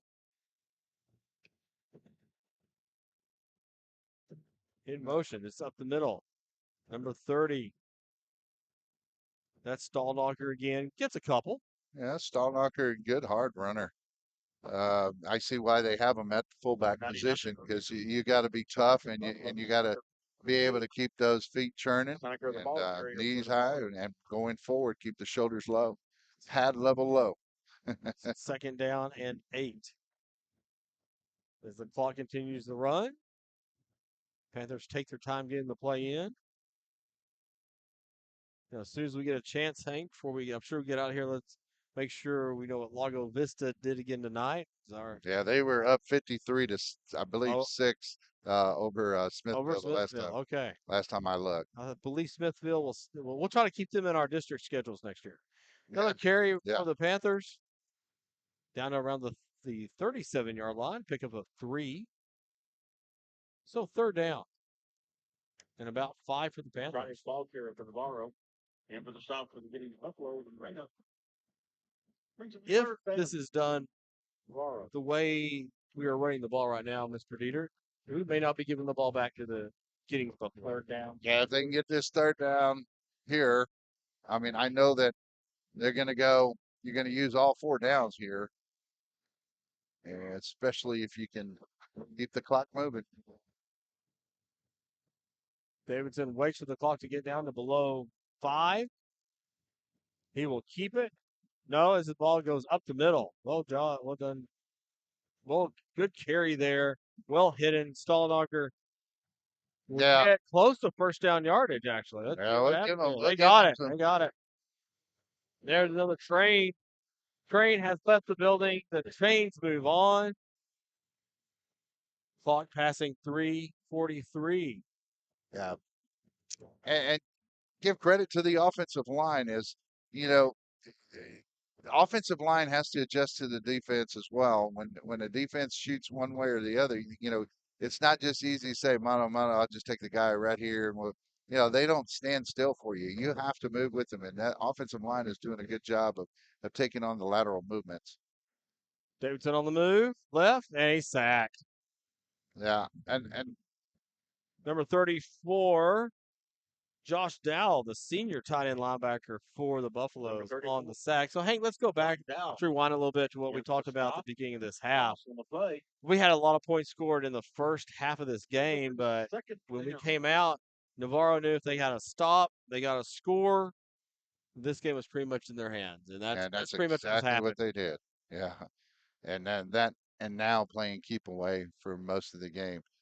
And now I'm going to comment. It's going to sound a little like criticism, but it's really not. I mean, because it just depends on your offense and the way you've designed it. But when sometimes it's nice to roll out the quarterback when you need to. Look at that! Yeah, look at that, Stallknocker to the 10, pulled down. Boy, tell you what, Wyatt Kaminsky saved the Navarro touchdown, at least for the moment. Stallknocker coming in and knocking around some Buffalo. Right. So to finish my thought is that when the quarterbacks roll out every time, all they have to do is bring up the defensive end, and usually they have containment or outside linebacker, and you have to really, especially going the opposite way, it's very difficult for quarterback. But sometimes in these situations, it's not bad to just drop back, because you take your defensive ends out of the play, and all you have to do is deal with the front line at that point. So sometimes it might have to change it up, That's right. Under 2 minutes. Stallknocker, he's met at the line of scrimmage and then pushed back for a small loss. And I can't take credit for that, because that was some critique that I got from Garrett. He says, he looked at the plays that they ran last week, and when he rolled out the quarterback, he noticed how the defensive ends had already contained it, and otherwise they go up the field on a straight drop back, they're out of the play. So well done, Garrett. Well done.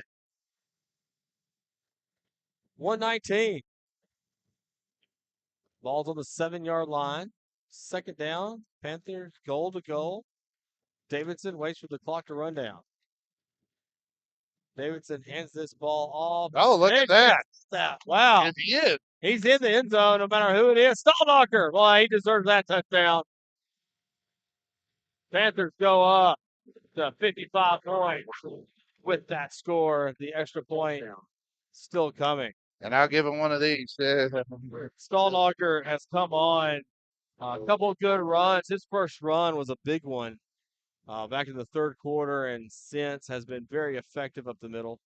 Well, and the ability to break through after that first hit, that yak, yards after contact, There you go. not catch, and that yak yardage. I mean, we saw it 2 or 3 times, and he has that ability. So it's nice to see that. God forbid anything happened to Nick where he couldn't play, or something to that effect. To feel very comfortable with the fact that you have somebody like Stallbacher to come back in and take his not necessarily his place. I always hate saying it, but come in and fill and step up in that position. You talk about the depth. I mean, let's face it, football is a game of attrition, and sometimes it comes down to who is still healthy when you get to play your game. And that's all I'm saying is that if it's due to or playing defense, you need them more on defense, and you need to give them more rest. Hey, we know we got somebody else right there ready to go, and that's it's exciting to watch. Snead with the extra point again tonight.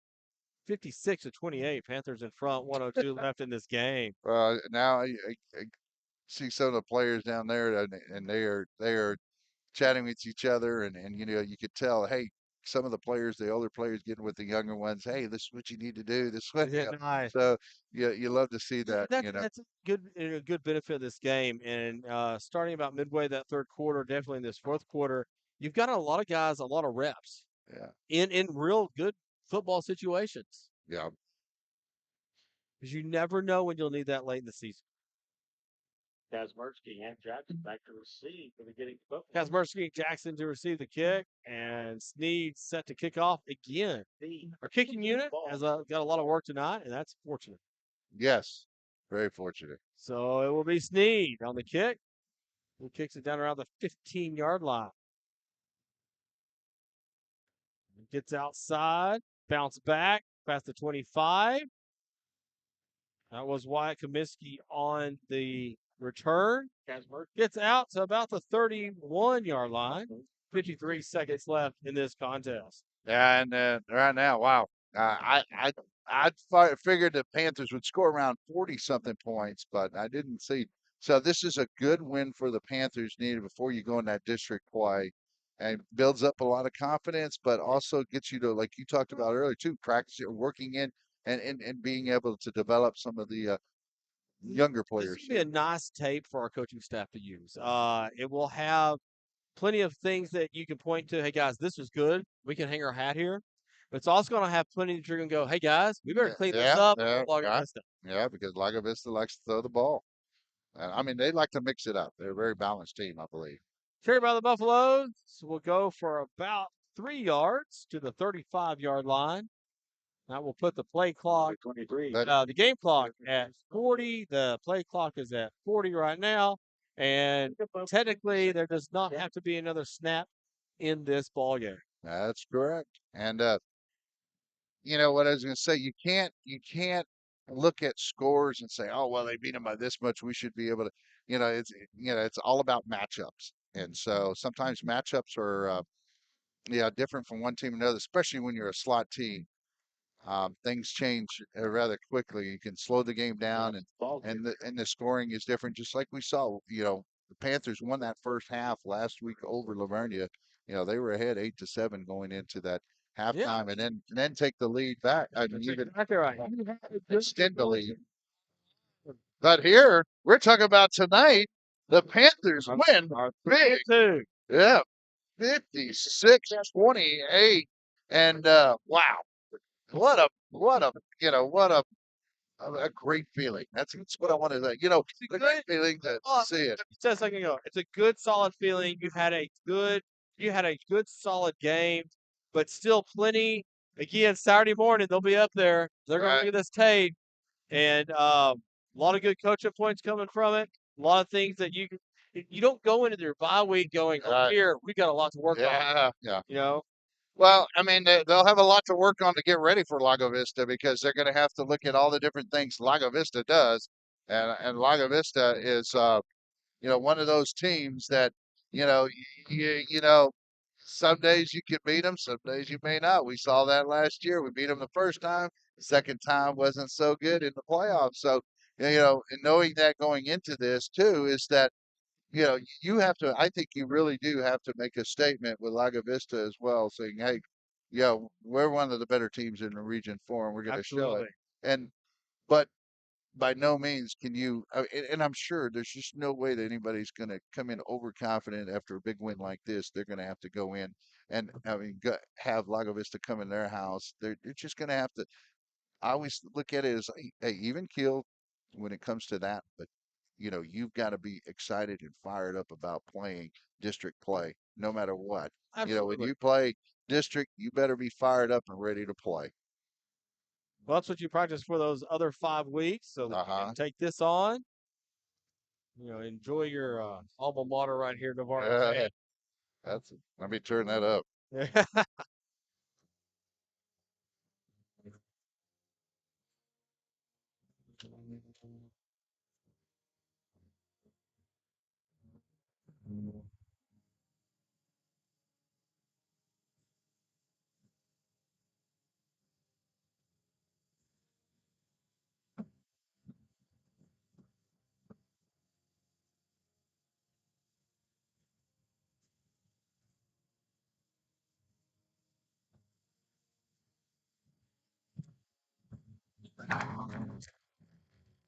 The 3-2 Panthers will enter their bye week now. The Buffaloes move to 1-4 on the year with a 56-28 final. Next up for the Panthers is Lago Vista, and that will be their first district game of the year. That's in 2 weeks. We have a bye week next week, and then we'll be back at Irwin Lee Field for our first game in district, and that will be in October. The calendar is clicking forward. Yeah, isn't that something? And hadn't had the time change. Now it's almost a point where it's like, am I ready for a time change? I don't know. Definitely when it comes to the heat, yes, being out cooler weather is nicer. But hey, now we've got to go. We'll take a quick little break here, um, and we're going to allow for us to kind of have a conversation about our player of the game. So the Navarro Panther Network's player of the game we'll discuss, and then we'll be right back. But you'll still hear the sounds of you know the stands and the people clearing out. So we'll be right back in just a moment.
Welcome back to Giddings, Texas. Giddings High School. Panthers have, I don't want to say demolished, but definitely controlled the game over the Giddings Buffaloes 56-28. After the first couple series of the third quarter, it was very clear Navarro had a handle on this game and were in control. So let's talk player of the game here, or players of the game, with Mr. Hank Dieter. Yeah, we could not decide, so we just said, hey, you know what? What really gave these running backs some room tonight, those people that allow them to do that. So you go ahead and take it home Sure. for us on that. So the offensive line, they let everyone run the ball well tonight. So Houston Berry, Lane Black, Craig Hyman, Knox Galini, Kate Pugh. We really got to give you guys a shout out. As a former offensive lineman myself, you definitely controlled the trenches tonight. Giddings really had no answer Right. for the Navarro offense tonight, and that starts up front. Yep. The holes were open. You could run inside. Gosh, it was Swartzlosey on the inside early in the game, Stallnacher late in the game, Antoine Mbaye on the outside all night long. We had the 2 long runs from Antoine. They got called back, but this offensive line dictated the game tonight All right. to the Buffaloes and really left no question as to who was in charge. All right.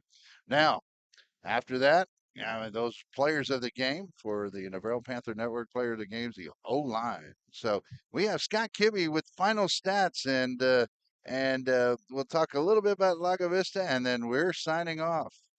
All right. For the Panthers, 21 first downs, 58 rushes, 514 yards. Woo!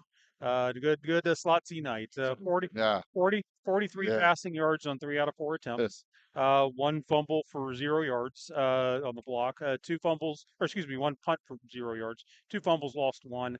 9 penalties, 100 yards. Only 1 penalty in the second half, though. The face mask. Yeah. Yep. So it Clean that up. Yeah. definitely cleaned it up. Meebane, 13 for 136 and a touchdown. Schwarzlosey, 14 for 91 and a touchdown. Stallnecker, 7 for 91 and a touchdown. Rongel, 2 catches for 33 yards and a touchdown. For getting 17 first downs, only 1 in the second half. 27 carries, 139 yards, 125 passing yards on 14 out of 31 attempts, 1 interception, 3 punts, 20.7 average, 1 fumble, did lose it, 2 penalties for 30 yards for the whole game for them. McDaniels 21 for 116, leads the way. Paschke 7 for 64 and a touchdown, 7 receptions for 64 and a touchdown. So, Scott, I got to ask the historical perspective here, and I think you are the one to ask this question too. 500, say it again, how many yards on the ground today? 514. So where does that stand historically? Because, I mean, I hear that, and I think that's just an amazingly high number for running, but, put that in perspective for us. It's been a while. I don't know that, I mean, I'm thinking like games where they've gone over 700 and Yeah. or that slot C was just turning them up. Yeah, so 500 was in some cases was almost average, Yeah. for certain teams, throughout the year. So It's been a while in a non-charter school game. Even those, I don't think they usually get as many opportunities to roll that kind of yards. But I'd have to look back. It's been a while since that.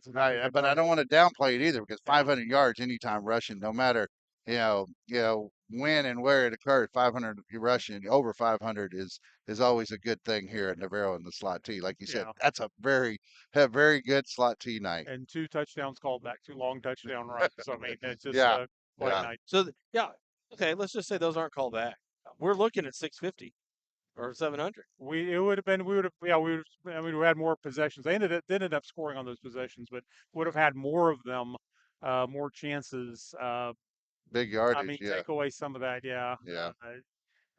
Maybe more chance to score at the end of the first half. You're looking quite a bit more. So really good night for them. I thought the line early on was getting abused a little bit. Early on, just in that. But they tightened up. They really after that first drive. Yeah. I don't think there's any question. Yeah. Yeah. 500 yards rushing, the O line's doing something right, especially with the way we saw Nick Schwartzlosey run, and then after Nick Schwartzlosey running the ball, we have the a fullback that comes in, and we're like, well, who is this guy? Max Stallnacher, and he comes in and makes big plays, and we were talking about how great it is to see somebody coming in place, that can, take his place. If something ever was good, is step up and did a great job. He did look good. I just say as a writer, we just need more German names on this team. That's right. Schwarzlosey is just a lot of. I'm used to smelling them, but it's a lot of writing. The broadcasters are fun to say. So. It's figure it out. But yeah, I think Shoemaker on the other side, but it's I mean, O-line, made the holes that made the difference. Yeah, showed it. He was worried about the game, about the nose guard. That nose guard had really caused some trouble for some people, but nothing. Maybe early, like you said, but then after that, we do know that nose guard's a touchdown threat, though. Yes, yeah, it was that was a refrigerator moment there. Yes, it was.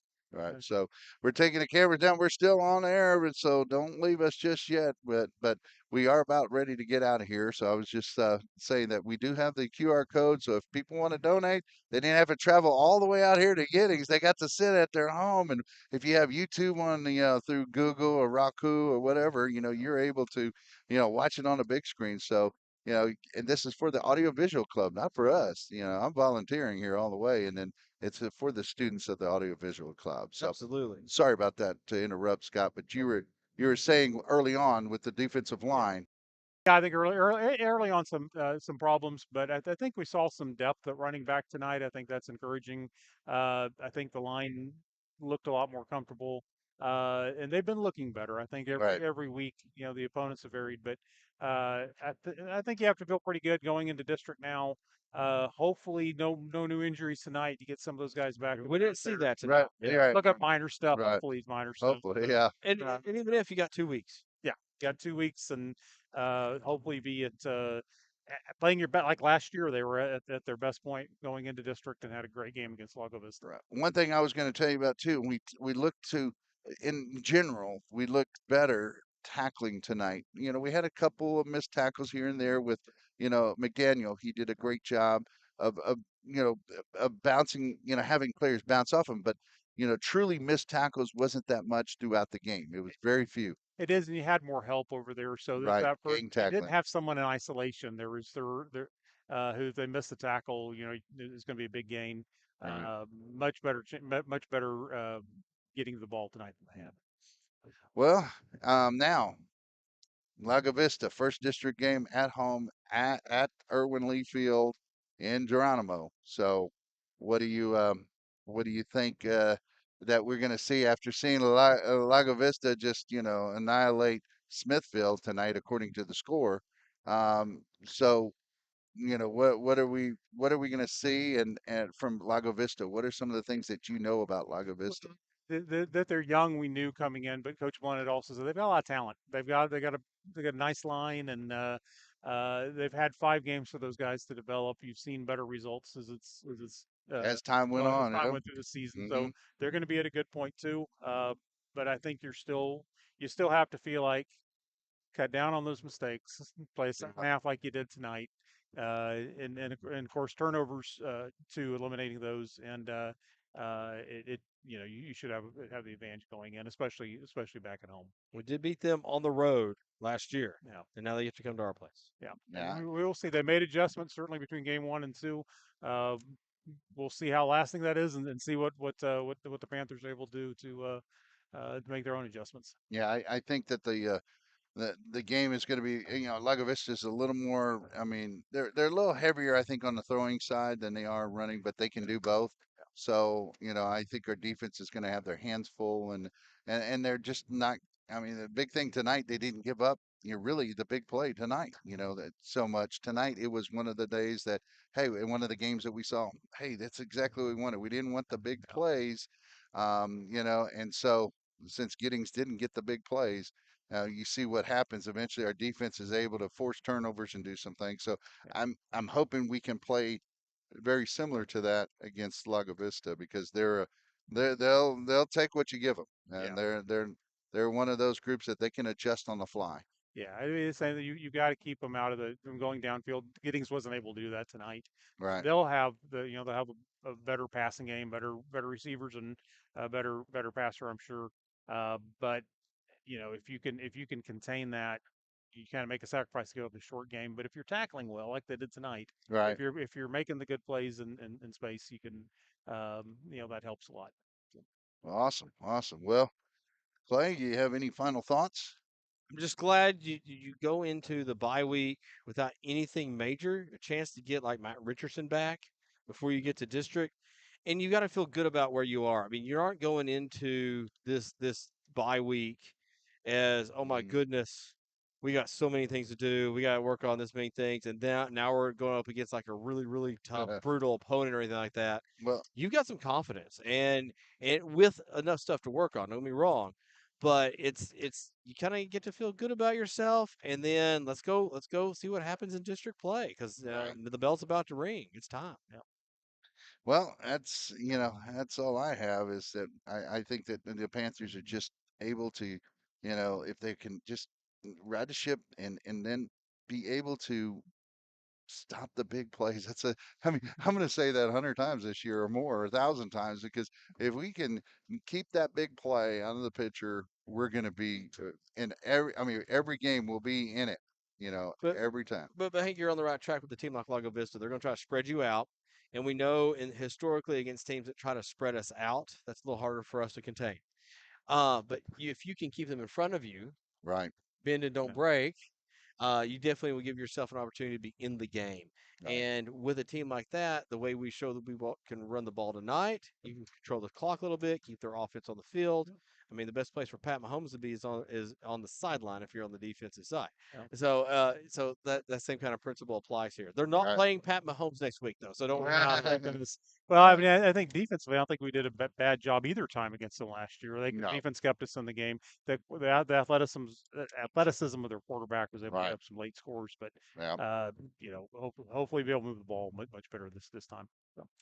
All right. Well, that's all I have, Clay. You can take us home, and I'll have everything here done, and we'll get out of the stadium before Well, they cut off the lights. absolutely right. And our broadcast club, and they're about to pick us up here, Hank. Right. So thanks to everyone that joined us tonight. Congratulations, Panthers, on another win, 3-2 as they enter the bye week. Lago Vista is at our place in 2 weeks, and that will start district play. So feel free for that. Shout out to a volleyball team getting another district win. Well done. Big game for tennis. Big matches for tennis on Wednesday. So thanks for everyone. Panther Posse, y'all support. All of our listeners, I saw we got over 200 viewers at one point. That's what I saw. Hopefully, I know there are more out there. So we appreciate all of y'all. Safe ride home to everyone still listening to us, and let's go beat Lago Vista in 2 weeks. All right. I'm there with you. So we're here at the Buffalo Stadium, not the Colorado Buffalo Stadium. No, although there could be some references to that tonight. Yeah, but nonetheless, I enjoyed it tonight. Thanks, Clay, for doing the play-by-play, and then always well, glad to do this. It's a bit of a passion of mine. I mean, I also sponsor, help sponsor the broadcast club, but Yep. of course, sometimes there's bigger things going on in my That's role, but right. that's all right. But no, Yeah. great to do this, and appreciate you guys for letting me sit in. I know I'm like, I'm about third on the depth chart, but thank you for going that deep. Well, that's all right. You're like Stallner coming. You came in and did a There great we go. job. All right. So Lance, they say hi and bye to you tonight as well. And so, go ahead and Clay. Always let the play-by-play guy take us home. All right. Good night, everyone. This is the Navarro Panther Network signing off. Panthers are 3-2. District is next. Have a great night, everybody.